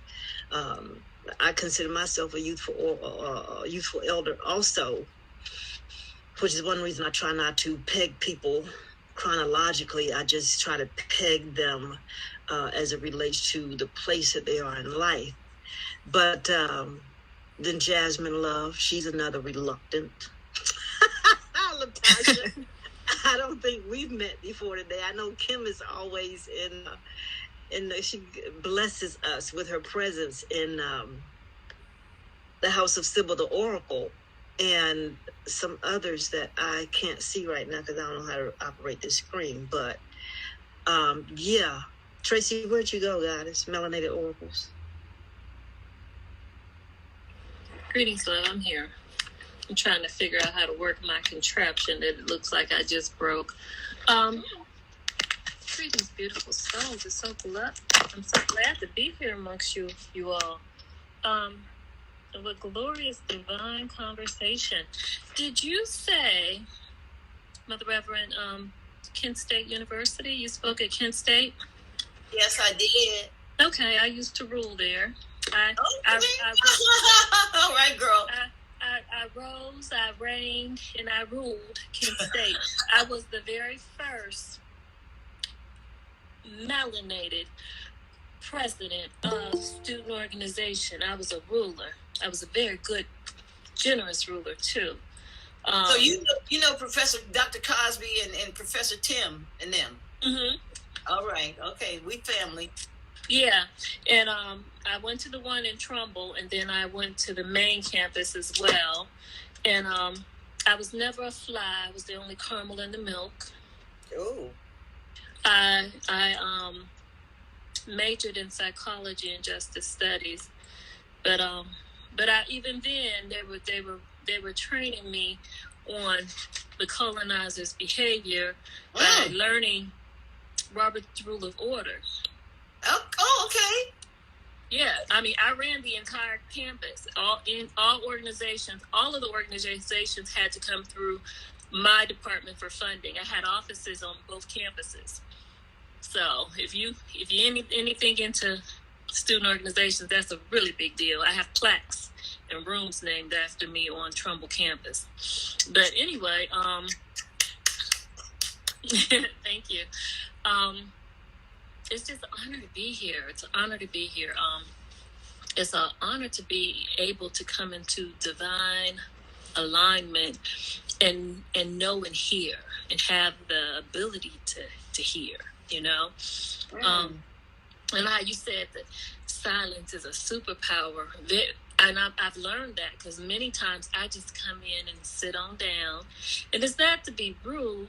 It's just that I need to know what's going on so that I can stabilize it before it gets out of control. I was in one room and they were cutting up.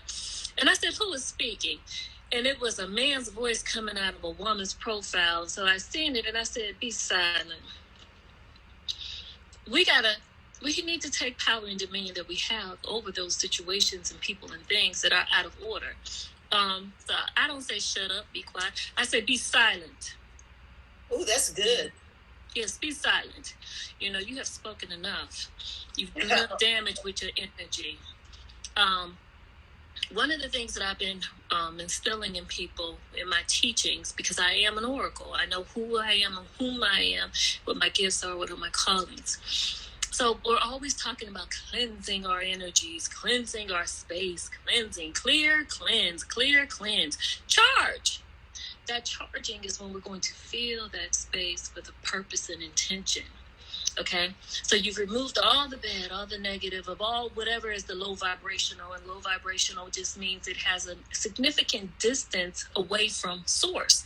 Just like if you see a light at a distance, when you see a light at a distance, it's not as bright as it is when it gets closer. So the closer it gets, the stronger it gets, the brighter it gets. Okay, so when we're cleansing our areas and cleansing ourselves and preparing ourselves to receive the word and to do this work, also, once we're done cleansing it and clearing it, fill it with the intention of what it is that we need: hope, joy, peace, joy, love, abundance, prosperity, health.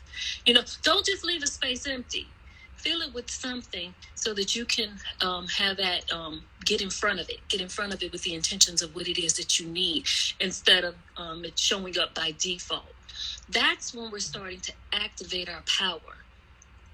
Activating our power, you know.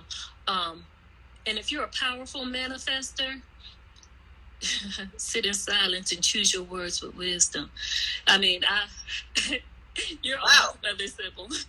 And I had to learn that because I went from manifesting and writing. I was a powerful manifester before I knew I was a powerful manifester. I would write it down. I wrote a list of everything I wanted in a home I wanted to purchase, from a breakfast nook to a nursery to a bar in the basement. I got every single thing I wanted verbatim. There was not one thing missing from that list when I wrote it for my home. I didn't know I was a manifester.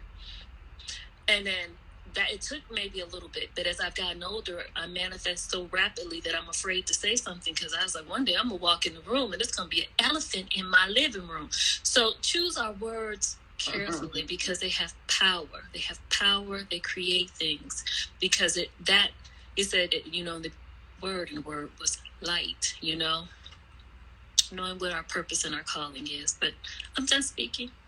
Thank you for giving me an opportunity to hear. I love you. Thank you. Yes, thank you. Melanated Oracles. Yeah, that's who she is in Clubhouse. Okay, Melanated Oracles, because we are many. We are many. There's not one. And you know what? When you let them know that we are many, it eliminates the competition. What we people of melanin need to know is that we need to focus on collaboration over competition. Yes. Come on. We ain't got to be competing for anything. Because whatever is for you will gravitate to you, and whatever is not belong to you, let it fall by the wayside, because you don't want it no way. You don't want somebody else's stuff. But what is for you has been destined and set aside for you, and you will have your portion in your due season. Do the work. We must do the work. You gotta preach and teach. Thank you. Mic drop.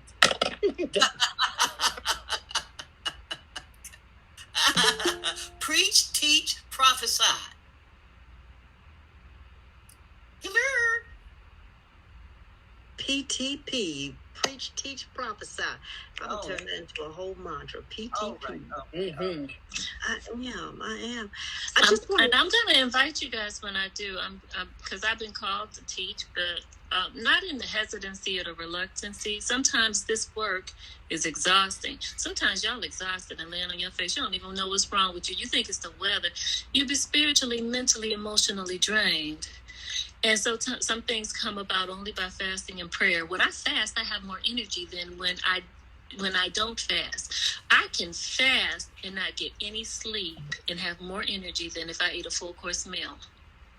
Because now you have allowed your natural self to decrease and your spiritual essence to increase. And but I've been called to do probably a podcast or some type of teaching. But we'll all connect again. There are no coincidences. This is divine alignment. Thank you. Mm-hmm. All right. Divine alignment. Mm-hmm. We are planning to have a retreat, and the Goddesses and Goddess Training 101 are saying, okay, we're going to start working this thing out.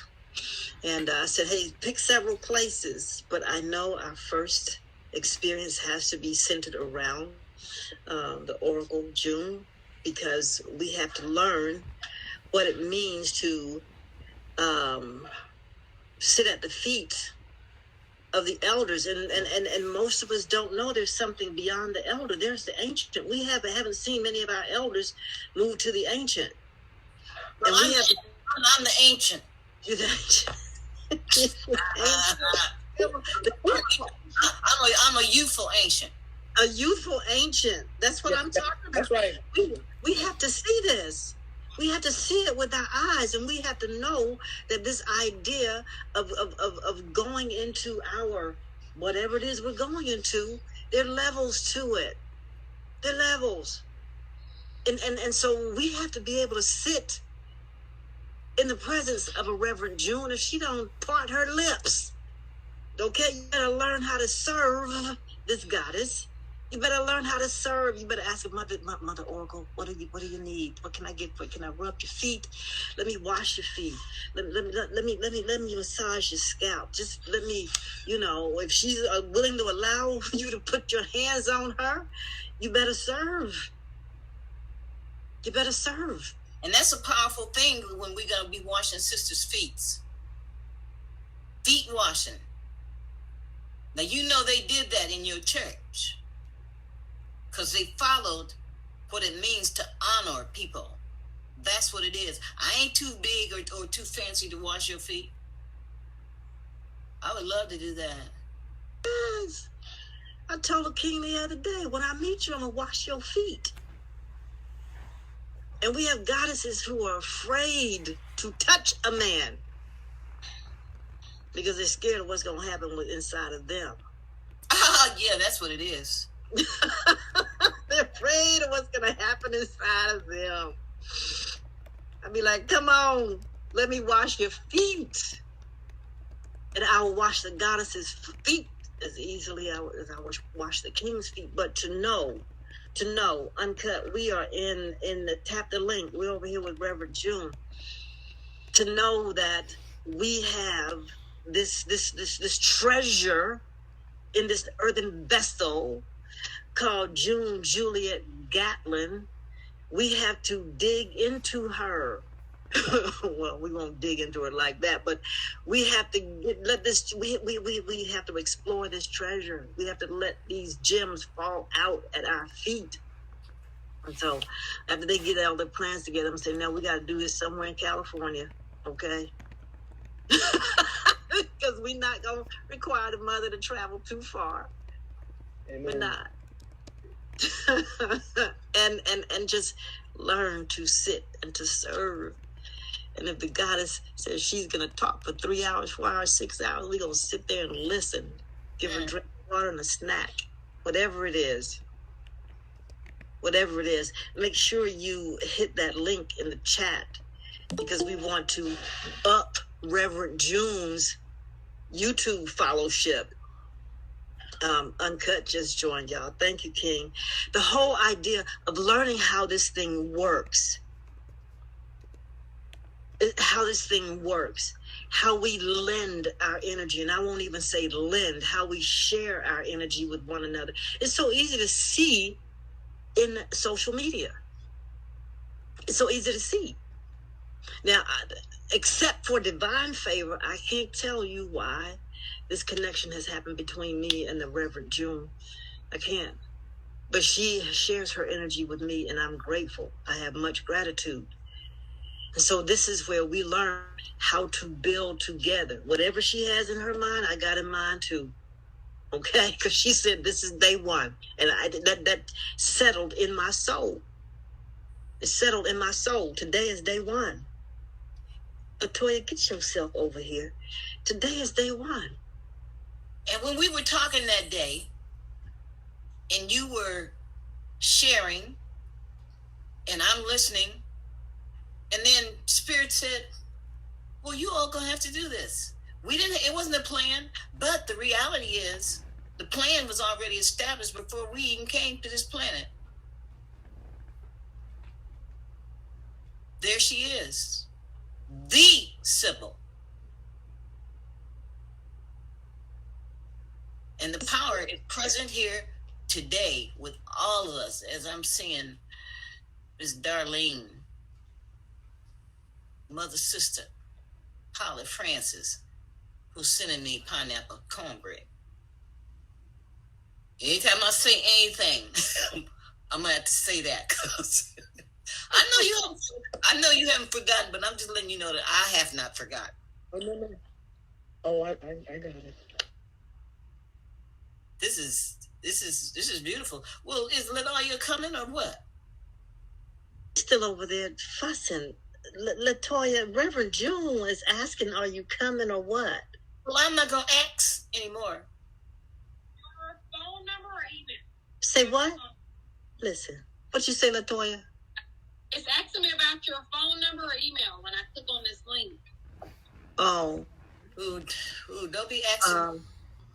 I look, some people had problems getting in. They were asking about a what you call it number, but Shannon, is there a number? We got on with a link, right? All we did was click the link. All you need is a Gmail account. It's asking me about your phone number or email. You know what? I had to do an update on mine to get in. Sometimes you got to update and enable it. So when I went to the Google store or to the Apple store, I was able to update it. Then I could get in. Well, don't ask me because Mother don't know nothing about buttons. No, you don't. You don't worry. We got it.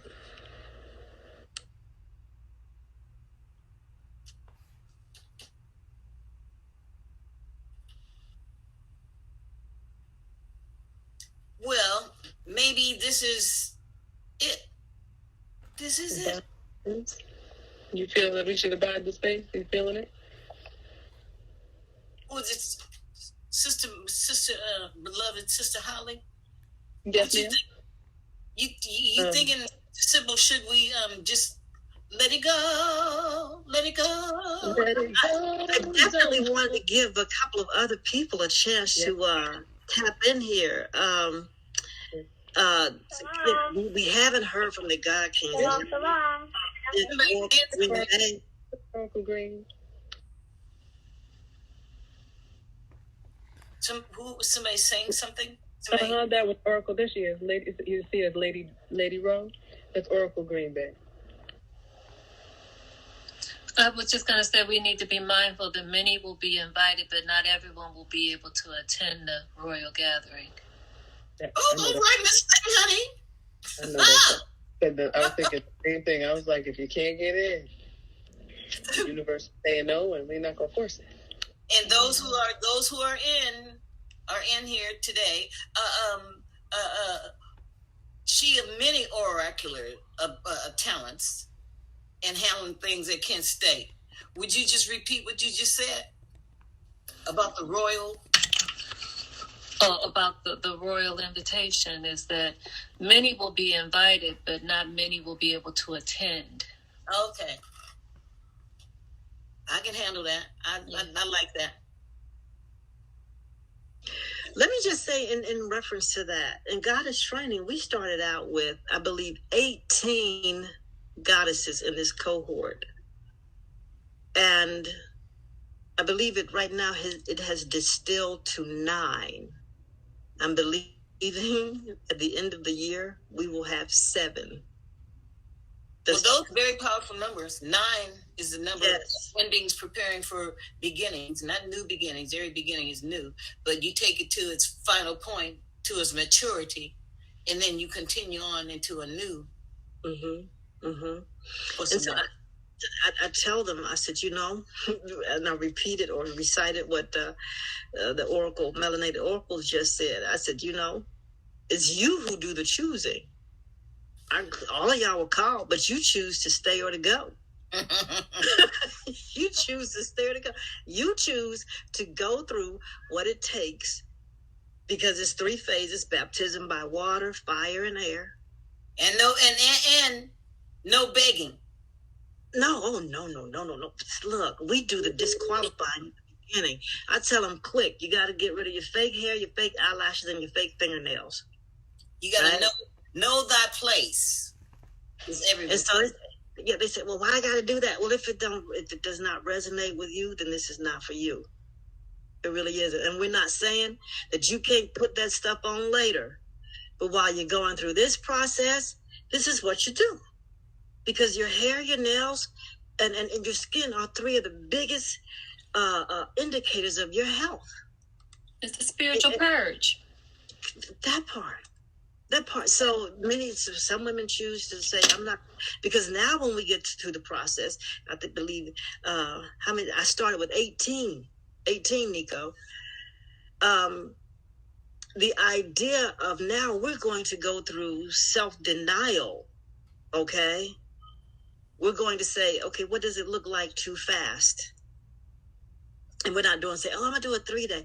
We're going to do one of those Ayurvedic fasts where every day you have to eat 1 spoon less of food for 15 days until you get down to 1 spoon of food. You start on the full moon and you get to the new moon and you're down to practically nothing. Then you increase by a day, right? Self-denial. Deny themselves. Yes, from 18, which is 9 to 9 to 7. Yeah. The idea that the goddess lifestyle is about, self-mastery is something that we just don't want to embrace too often. And even Lady Holly talked about, there's goddess training 101 and there's 202 and 303 and 404 and so forth and so on. And to get to the place where you know that you have found yourself and you can unequivocally say, like Tracy, Melanated Oracles was saying, I am of this, I am of that. Oracle June says, I am of this, I am of that. Lady Holly can say it. Oracle Green Bay, did you make it back? Yes, Mother, I'm here. Shalom. Speak, Goddess. Shalom. I'm so excited that y'all can hear me. We're excited. I'm so grateful to be amongst all of you. I love y'all. I'm sending so much love and so much joy and so much beautiful energy your way, because I'm so excited about all of the unfolding of what Spirit has in store for us. I'm just excited to be able to bear witness to it, and I'm also very excited to sit at all of your feet and to learn. Of course I'll always be able to learn from my own mother. However, there are certain levels and certain stages that we as beings all have to get to, and if I can't get there from my physical mother, then I know that Spirit's going to give me 10,000 more mothers where I'll be able to receive it from. So I'm very grateful for you, Reverend June, joining the fold. I remember when you first expressed how much joy and how much gratitude you had for finding individuals who thought on this level and being able to walk through the door of the knowing that there's other individuals out there who think like me, who breathe like me, and who know what I'm talking about, who understand what I'm talking about, who can feel and just resonate with everything that I know and I'm experiencing before myself. I can talk about it and create more and get more and receive more and give more as I continue to unfold in the knowing of it all. So I'm just grateful to be to be in the school, to be in the halls, pressing hands, to be like, gathering amongst the wise ones, sitting at the feet, learning. I'm just grateful. So that's all I wanted to say. I'm glad that I caught the class. Yeah, we're grateful for your. I'm thankful for you. I'm thankful for your gratefulness. I'm glad you're here. Thank you so much. I'm glad to be here. She is so wonderful. She is such a light. Like that, I know that the universe is going to be all right. Because if I have to go, and I know that Oracle Green Bay boots in her land in Texas with her star seeds, then we gonna be all right. Like there's a generation. So Starlight's all his spiritual wives are on point, right? But they all have this. There's levels to this, right? So he's got, it's interesting where his spiritual wives sit, which is a whole other story. But the level of knowledge from 40s and 30s and 20s that we're building up now, putting you at this young, not the top of the elders. You're at the bottom of the elders, and we still got to reach some other elders that are out there, because there are some Moors. There are some definite folks that are in community that we just need to tap in, who still are believing that technology isn't a part of this world, and they are trying to stay off grid. Just know that there is this young, vibrant army that your anointing is going to spark this generation of change, because they're in this baby making business, right? That we're out of. Thank you, hallelujah, Jesus. I'm going to claim it that I'm out. Hallelujah. Okay, hallelujah. Womb over. I just want game over. I want a game over. Okay, and so I will give me all the starseeds after they are born of another womb, but this womb needs to be over, so I can move into my, the other side. But these new news, they're asking the right questions, Reverend June. Like, the beautifulness is that they're holding us accountable. And when Mama Sybil Sensei and I met in Arizona, and Cuddy, you were there, we said we're doing them a disservice because we didn't have a can to act right, because we weren't more accessible. And so now that there's a level of accessibility to this level of expansion, y'all ain't got no more excuses. So when I say that I charge you to get busy and do this work, because if Reverend June is raising her hands talking about she's so glad to be here to bring forth this next level of teaching, and you don't come in and get your sprinkle, shame on you. Shame on you, because I'll take your portion, and then favor isn't fair. Yes. You hear me? Because they're ready. They're at the precipice, and which is why Clubhouse, to me, it has there's so many good things, but then there's so many bad things, so that I pull away in a way that Oracle won't, right? So I pull away in I'm out here doing this. I got live ones, so I don't have time for the ethereal conversations about it. Whereas Mama, y'all got a little bit more time. I'm out here like, nope, we're gonna do it in real time. Nope, we're gonna do it in real time. And so for me, I don't have the grace for the technology portion of meeting the people. And so I say to you again, I would give you your flowers, because they're ready. But the information now, because this is trending, is unfortunately being diluted and polluted by those that don't have an anointing or a conscience. Oh, yes. And so I need us to then band together, and Mother Oracle and I have done it in the twinkling of an eye, canceled out those that don't need to be up in the spaces that we're all in. Everybody does it. Like we said, they can get the invitation. They don't all get in. And it's not a judgment, and it's not there's times I might not get in because technology won't allow. but I doubt it because if I will it to be, I might just get in a row, whether it's for me or not. Sometimes I can get into those places. And when you get in, you supposed to you supposed to be in. Yeah. And I would like to make a request of all of us. My godson, SUN son,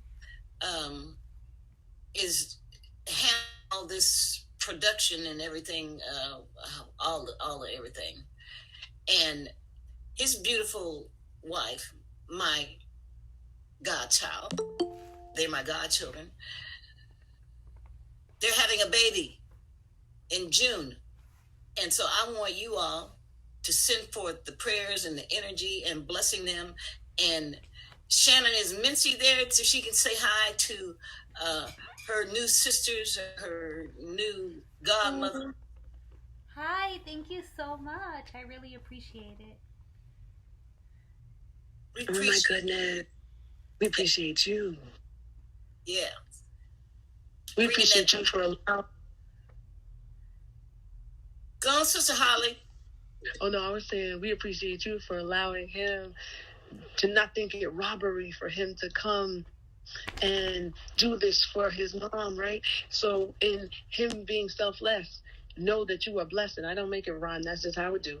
And know that while I cannot, because you're in his phone, so the frequency is a little weird for me, understand that all of this information, when you play it back, let the starseed hear the information now. Like, be deliberate about the name of this starseed in a way that when you then see their face, that is not a question about who that reflection reminds you of, and that their personality sparks, and be prepared to sit in awe of how delectable and how deliberate a child in their infancy is absolutely sitting in there knowing they just can't talk to you in English. Thank you so Yes, much. She coming in. Ooh, a Gemini or a Cancer. Name after Thank Mother you. June. What'd you say? That her name is Summer June, and June after Mother June. Ooh. Oh, that's so beautiful. I love it. Summer June. See, my mother, I was Christmas in July. That's how I got to be Holly. Because I'm a whole Cancer. Oh, that is beautiful. Oh my goodness. Yes. You guys get ready. This is that last coming around the mountain. It's Latasha. That a flower on the side of your hair? Yes, ma'am. That's beautiful. I've just been looking at that, and she's got this beautiful flower on the side of her, on the right side of her hair. You know, Sister Lady Day, Latasha, with that beautiful flower on the side of her hair. I am just so appreciative of all of y'all, and loving all of y'all.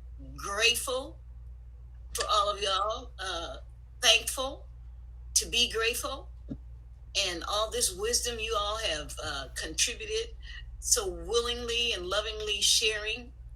And I'm tired. All right, now the Oracle has spoken. I'm about to say that's the memo. The Oracle has spoken. Goddess Reverent June Gatlin, the Oracle, I want to thank you so much for allowing us to be a part of your life today. You know, I have heard many people say grace and they thank God for the food, and they never thank the food for the food, right? I'm going to say I thank God for you, but at the same time, I thank you for being you.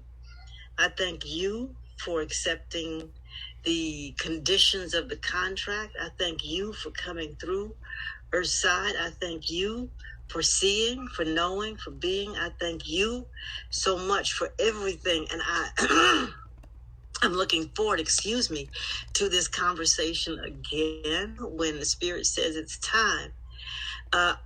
Yes. Please talk about that before we go. Please. Well, I'm just going to say that this book is on, Spirit Speaks to Sisters.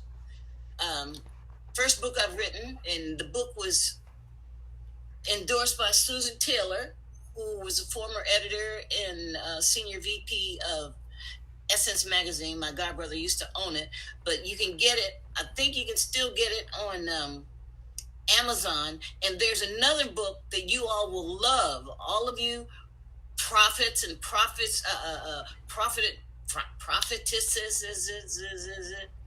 It's called where is it called?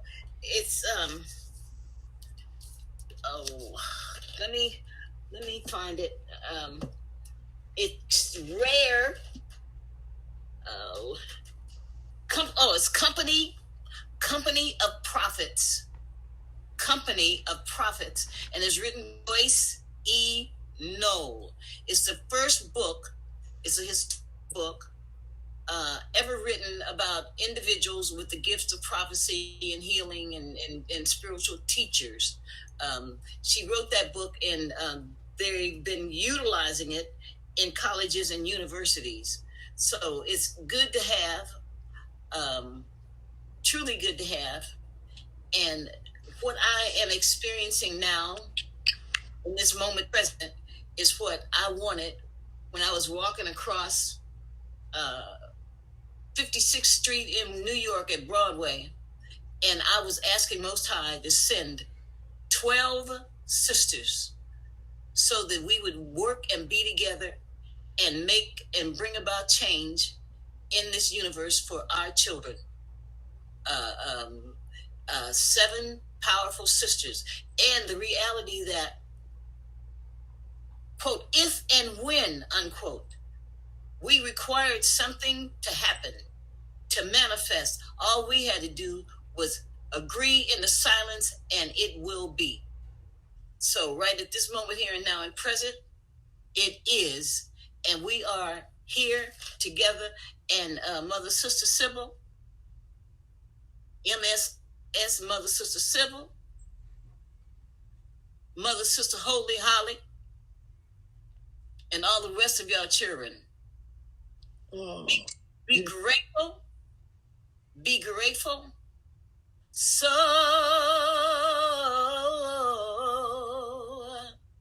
grateful. Yes. You better sing. Grateful for the things that he has done. Yes, I'm grateful for the victories we've won. I could go on and on and on and on about your worth, because I'm grateful, so grateful just to be near you, my sister. Oh my God, this has been a blessing. So flowing from my heart is the I love it. It is done. I'm so grateful, and I'm whole, and I'm Lady Holly, and I'm complete, and I love you. And I'm the second batch now is coming because now I perfected this cornbread. Yeah. Oh, okay. Well, yeah. I'm gonna have to just enjoy mine by osmosis till I get mine. I know you fixing it. Yes. So we got to go forth, living our lives like we are golden, actually like we platinum. Thank you. Come on. Because we be all that. And so when y'all out here walking, even being silent, yet walking majestically, being her royal highnesses, and when people see you, they say something about them. You don't even have to say anything. Just throw your hand up, baby, so that they can be blessed. And know So they are in the presence of the Most High Highnesses. Mm-hmm. I'd like to say also that Oracle June did not ask me to do that. Neither has Shannon. But I've been over here looking, trying to find somewhere out here in the, whatever we call this digital world, Oracle June's Cash App. And so, if indeed I find it, I promise you, I'm going to put it somewhere so that we make sure the next time we have this encounter, we are able to bless the goddess with lip service and with the other energies that we have to share. It is queen code that when you come into the presence of a queen, of a goddess, that you come with your offering. You come bearing gifts.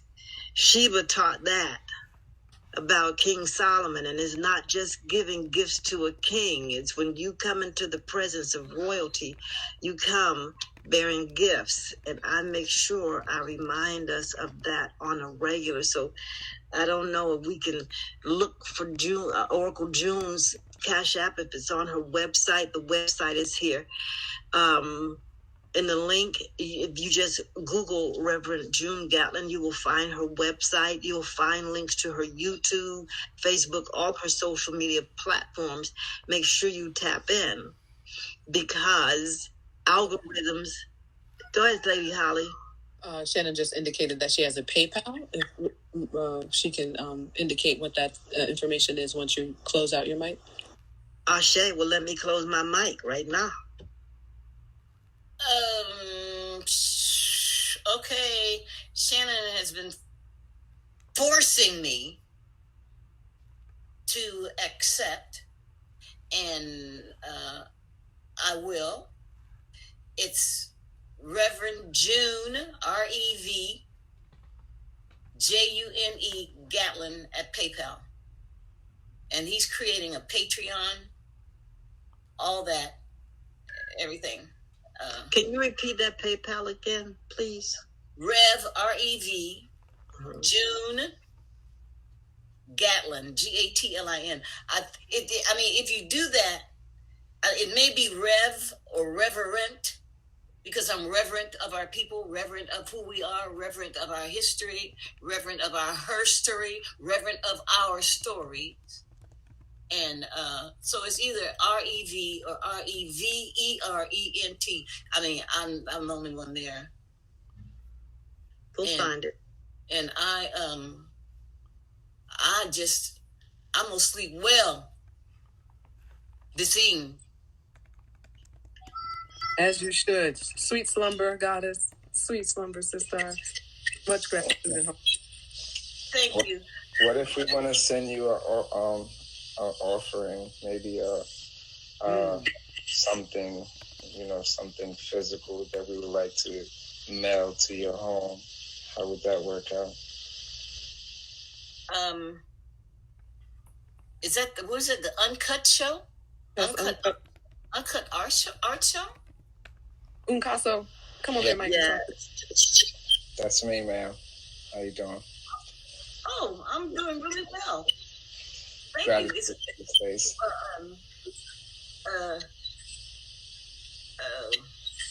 Hey, Cuddy, put it in the same. We'll put it in the same bag I put the cornbread in. Perfect. You'll be receiving receiving a beautiful butterfly scarf that will match your art. Oh, oh my God! my nephew's the truth. Oh, okay. Oh, I'm so happy. We just found a monarch the other day. Of course, the light's not there, but we found a baby white owl alive, a grasshopper on the patio facing the door, and a grasshopper, a baby owl, and the monarch butterfly, and a bumblebee. And all of those are, quote, totems, quote, of fortune and blessing and everything good. So I send those to y'all.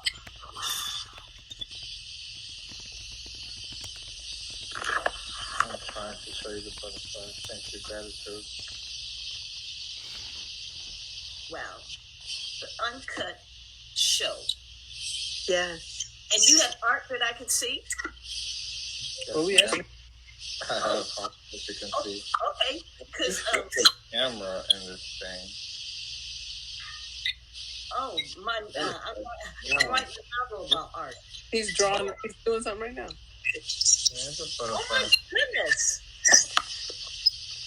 Oh. We have a full one right here. Wow. And then we have this. You better get your thing. Oh my goodness. And they're nice and silky. They're nice. Yes. Oh, can you scent it for her? His fragrance is one of his fragrances. It is so wonderful. This is just phenomenal.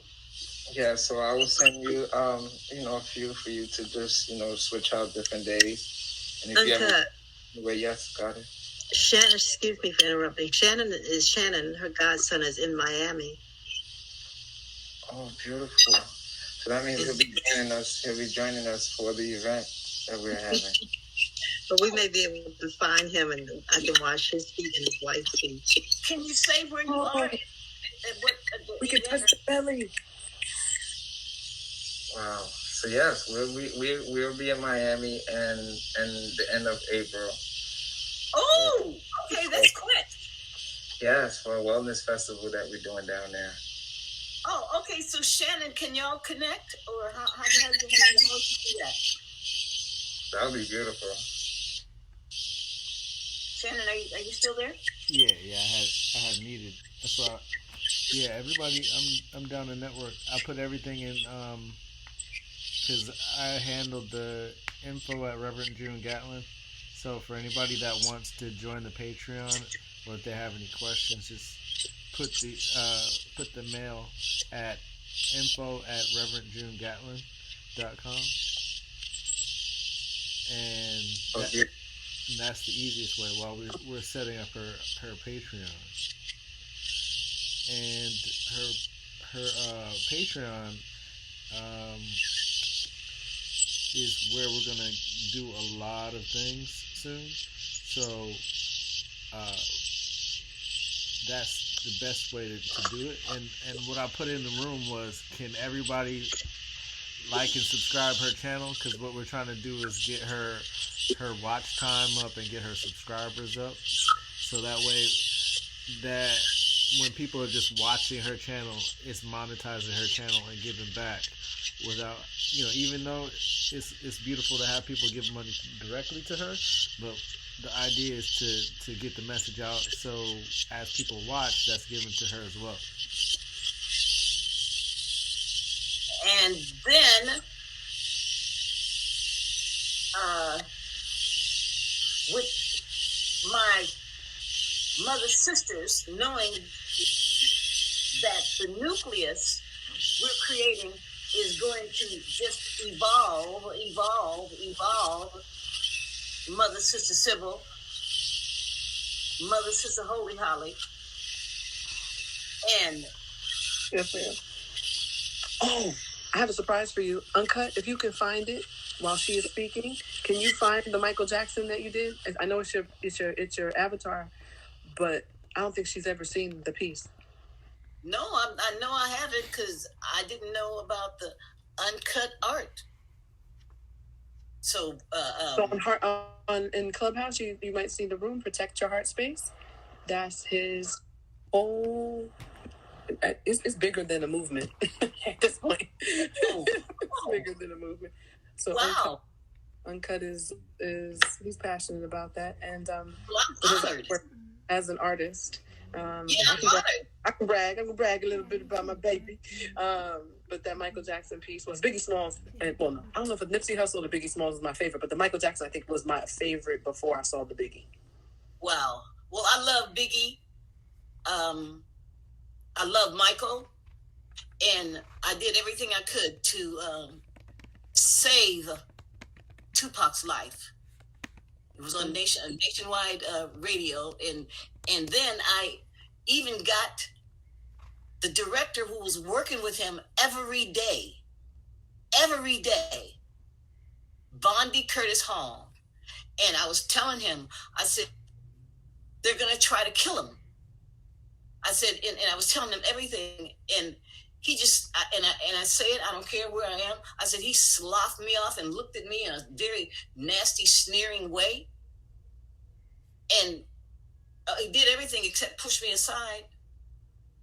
And then when it happened, he ran up and tried to talk to me. I just walked away from him because he could have taken that message. But, you know, it wasn't to be anyway. But I just said that.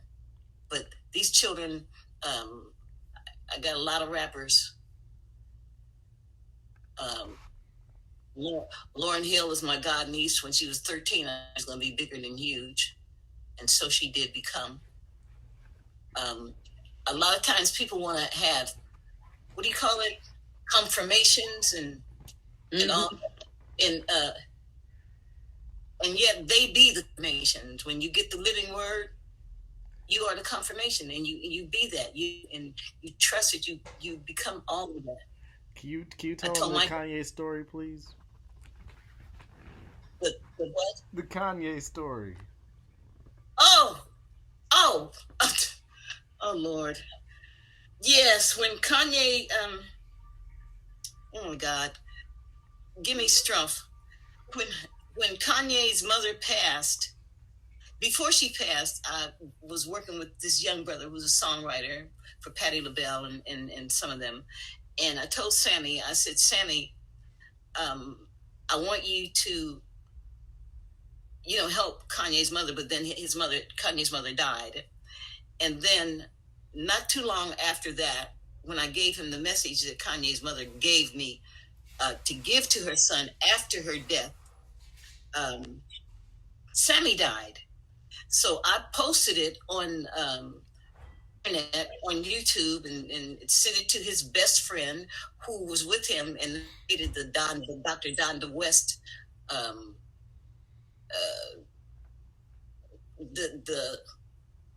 what is it? They created the foundation.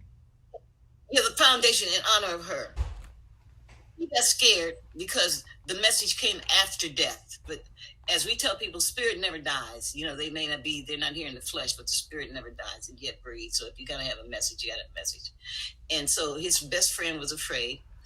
And I just couldn't get it to Kanye in any way. I posted it on YouTube, and then went to the movies, which I love going to the movies. And while I'm in the lobby, who walks in but Kanye and Amber Rose? They were beautiful, laughing, having fun, and everything. And I said, "Oh my God, this is absolutely auspicious." And I told him, I said, I have a message for you from your mother. And he said, "I don't want it." And he took off running, but where he ran, there was no place for him to go. He went to a wall, so he had, he got to stand there at the wall. Amber was standing there like, "Well, Miss Thing, honey, give it to me." But I couldn't give it to her because it wasn't for her. And I continued to try to get to his security and everything. But everything that is on that message, his mother saying, "Remember the trust we discussed." The trust is TRUST. Remember the trust we discussed. I don't have the whole thing in front of me. It's on email right now. And but she was warning him to beware of individuals who would try to misuse and abuse him by trying to get close to him and, being in and all that he thought he was looking for, including what he is experiencing now. And so it's happening. And I've thought about putting it up or saying it again, because they're trying to cancel him. he has deep feelings. He's very sensitive, but Kanye, as Dr. Cornel West said, he is a walking genius among our, he just needs to get the message so that he gets himself straight. And the reality also is now it's a beautiful thing, and I'm saying a beautiful thing. Those are my words. A beautiful thing, because people are no longer afraid nor ashamed to speak about mental health and the emotional instability that they are experiencing. And that's what Kanye is experiencing. And I tell people, thank you. I tell people the divine, the loving, the Holy Spirit is logical, but it allows us the privilege of knowing that we have emotions, that we are emotional people. However, we do not allow the emotions to have us making irrational decisions that we will regret later. So the divine will warn you when you get ready to walk out, don't take that gun off the table. But you ignore it and you take it, and next thing you know, from some unforeseen activity, the gun goes off, you drop it or whatever, and somebody's shot, and next thing you know, you have regrets. When you act in an emotional, irrational manner, you have regrets later. I don't have any regrets. But we have to, like Mother Holly, we have to do what we can to help these sons who are, some of them who are seeking mothers, and those who have to be willing to listen. And there are some who would make fun of individuals who are working with these sons and talking to these sons and talking to these daughters. We are saving lives. We raising them, and we have the willingness to praise them. Kanye requires help, and he's not getting it from the family in which he was married, into which he married. He's not getting it from there. And I don't know who the people are that's surrounding him, but he needs help. And nowadays, as Simone Biles and the young tennis player, those children were brave enough to stand forth for their mental health. And that's a real thing, and it's something that must be taken seriously. That's why during that, whatever they call it, COVID, whatever, you never saw so many young people killing themselves, including 8 and 9-year-olds hanging themselves, children, babies. And we've never experienced that before. And we have to shield individuals from being bullied when they talk about they require help and care. And that's what you oracles are doing. That's what we have to do. We have to save lives. And Kanye requires saving right now. He's not the only one, but because he's visible. And Will, for whatever that was, I said I didn't want to say anything about it. It's not my intention to bring that up. He acted in an emotional way. I don't know whether it was true or not true, whatever happened. But, it was just irrational. And that brother ain't having regrets now, because he living in the white world of the industry. And they love to see our people destroyed and to destroy it. And if they don't do it, they gonna try to do it just like they tried to do with Dave Chappelle. Because they think they still own folk. That part. They think they own the gifts and talents that were birthed when they came into this universe. And ain't no surrender there. Ain't no surrendering. Because we got strong mothers right here today, right with us today, that have the power, the will, and the wherewithal, the gifts, the talents, the strength to help raise these children. I don't care if he's 37 years young, 45 years young, 50 years young. We still can raise y'all so that you don't get pulled into them tricks of thinking that they own the gifts and talents that you breathe. You know, can't go around slapping folk, even if it was a joke or whatever it was, because you're the one that's looking like a fool. I'm really done. Thank you, Shannon. Thank you. We have it all recorded, and everybody will be able to listen to this on your channel also later. And I'm just grateful. Grateful. And I'm hungry. Yes, yes. And thank you that part. For Mother Sister Holly for singing. I'm grateful. Yes. For those That of was you very beautiful. who have asked about what's happening in Miami next month, tap in with Uncut. You can find him at the Heart Space in Clubhouse. Protect Your Heart. Go search for Uncut Art. You will find him. Whether you know it or not, the Reverend Oracle June Gatlin has a clubhouse also, and we're gonna look forward. Girl, I haven't done anything with that. I know you haven't, but Not you yet. want to make sure you can go to her. Yeah, that part, because we have to have a conversation with the oracles. We do. But go to Reverend June Gatlin's website and tap in with her social media platforms. You heard Shannon say, her godson, SUN, that these social media platforms require our energy.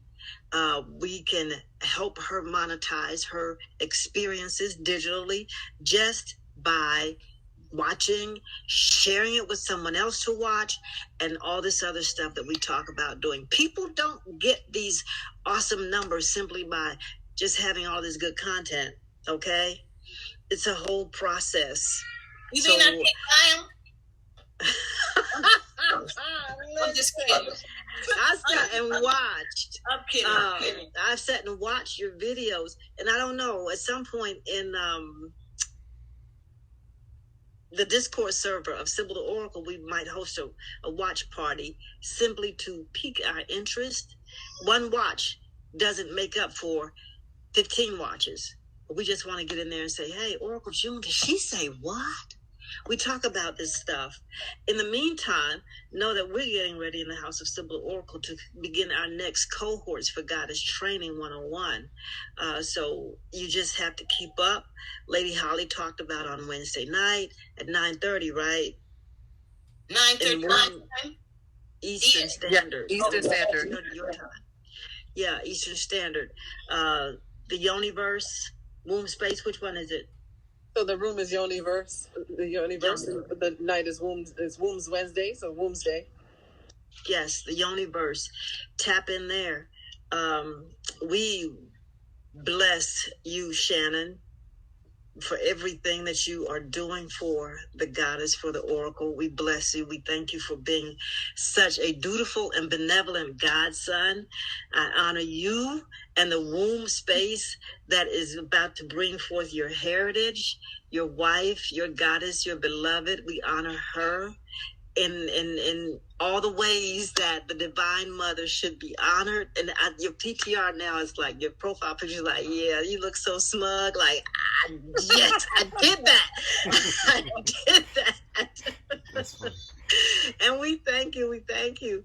Whenever the Oracle says, when Spirit moves us again, we're going to do this again and again and again and again. Today is day 1, which means there will be day 2, 3, days 4, 5, 6, and 7. Until these 12 women come into circle, until we create this thing that is being created, we will continue in this space. I want to definitely, before I'm done, honor the masculine energies who have come to this space. Y'all know I usually make a lot of room for the kings to speak. I think that's for me personally, my selfish reasons. So I can absorb some of that masculine energy. But I honor all the kings who come to this space, to you, King Ali, God King, Nico, Suave, Royal was here early in the beginning, and some of all the other beautiful souls, the kings who came to this space. Thank you, thank you, thank you. Look at that. Oh!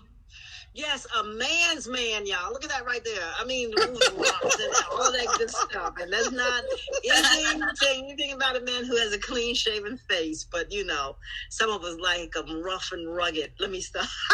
And Anthony was here, too. Hey, yes, and Anthony. Oh, my goodness, yes. You know, I have a grandson named Anthony. And my son, who is my ancestor now, he was Semi. And so you were using these names, and it was like, yes. I was just in all the feelings. But Shannon, I am going to pass the mic to you and let you close us out and give us this benediction. Okay. Thanking the ancestors and the spirit of the Most High, all the spirits from the angelic realms for coming and holding space with us. We are grateful. I declare to you right now, everyone in the sound of my voice, you are blessed, and you're rising down and you're laying down and you're going out and you're coming in. Abundance and prosperity will chase you down and take you over. It doesn't matter where you go. You are blessed, and you are blessed again. Ashe and Namaste. Shannon? Appreciate everybody. I appreciate that. I don't know if I can be as elaborate as what you guys are giving. I just want everybody to make sure that you support Reverend June by liking, subscribing, and telling everybody to watch her content. Like Sybil said, you know, the taking it in, you're gonna get a lot of information because she's got years of information on that channel. So, but she's just kicking it into gear right now, and I don't know if you guys realize it, but you're giving her a lot of energy, so she's absorbing that energy, and she's becoming more and more powerful every day. So just keep it going, keep encouraging her, and you know, everybody will be able to look at this probably either tomorrow or the day after tomorrow. It'll be on our channel. So if you didn't remember something, you want to listen back to this, it's going to be on the channel. Everybody can share this. If you got something specific, tell them to go to the specific part. But either way, like Reverend June said, we're going to do it as much as she wants to do it. Everybody share the channel and look at some of the older stuff, and you can see the old prediction from Kanye that she put on the channel like years ago. It's a lot of interesting stuff on there, like the NBC special that they did on her. All types of stuff is on the channel. So this is the commercial for telling everybody to go like and subscribe. Tell everybody on your channel about her channel. And you know, the small goal that we have right now is just get her over 1,000 followers. She's at like 700 and something. So just a few people in this room that tell a couple people in this room we're already there. Shannon, thank you. Is there a way that Mother Sybil and Mother Holly, that you know how they do hashtags and when they in the body of the what do you call it? Oh, the video? Yeah, they can like. Yeah, and then have their channel. Sybil can send me. I got her email. Yeah. And Holy Holly. Yes, ma'am. And get it from Sybil and. Yep, she has it. I think. If not, I'll give it to her. Okay. Yeah. Perfect. Yeah. And Oracle Tracy SFG. My kids stay connected. Hello. Yeah. To be in contact with all of you all. I am and Shannon, you're so right. They energized me. And Anthony was saying he just moved to come over. I said, because my brother, I was saying, I want my child here. And so here he showed up. I need y'all to send a blessing for some warm air. I'm a Californian, and this 34-degree weather is sucky. Well, it's warm out here. Okay. Wait. Feel all that warm. Yes. Oh, all that good breath. The Cash App for Oracle June has been put in the chat. You can grab that real quick before we go or before you leave. And I'll just say thank you again. Thank you, everyone. Thank you. Love you. Oh, there's Michael. What? There's Michael. Uncut has Michael on the screen. Oh, there it is, Reverend June. Take a look. Cuddy, pull it so you can see all the detail. And then get into the minute. Oh, my goodness. This is a whole nother one. Like, I couldn't even find the one that you wanted to me show her, the black and white one. That's in the gallery in Miami. Oh, Shannon and Minty can go see that, but I have to tell Paris about that. Michael's daughter. I would tell her about you. Oh, because I'm going to go to your website, and so then I can show her, right? Yes, ma'am. I have the other beautiful Michael on there that has like 5 other Michaels in it. Oh, okay. Yeah, I'll look at it, and then I will let her know. I will refer you to so she can look at your work. Wow. You know, it's probably better on computer because right now it's kind of tiny, but I know that you got it. I can see it. Okay, I told you time. Yes, ma'am. Good night. Please slumber, goddess. Thank you. Love y'all. Bye. Love you. Highest heart love. Love you. Bye. Bye-bye.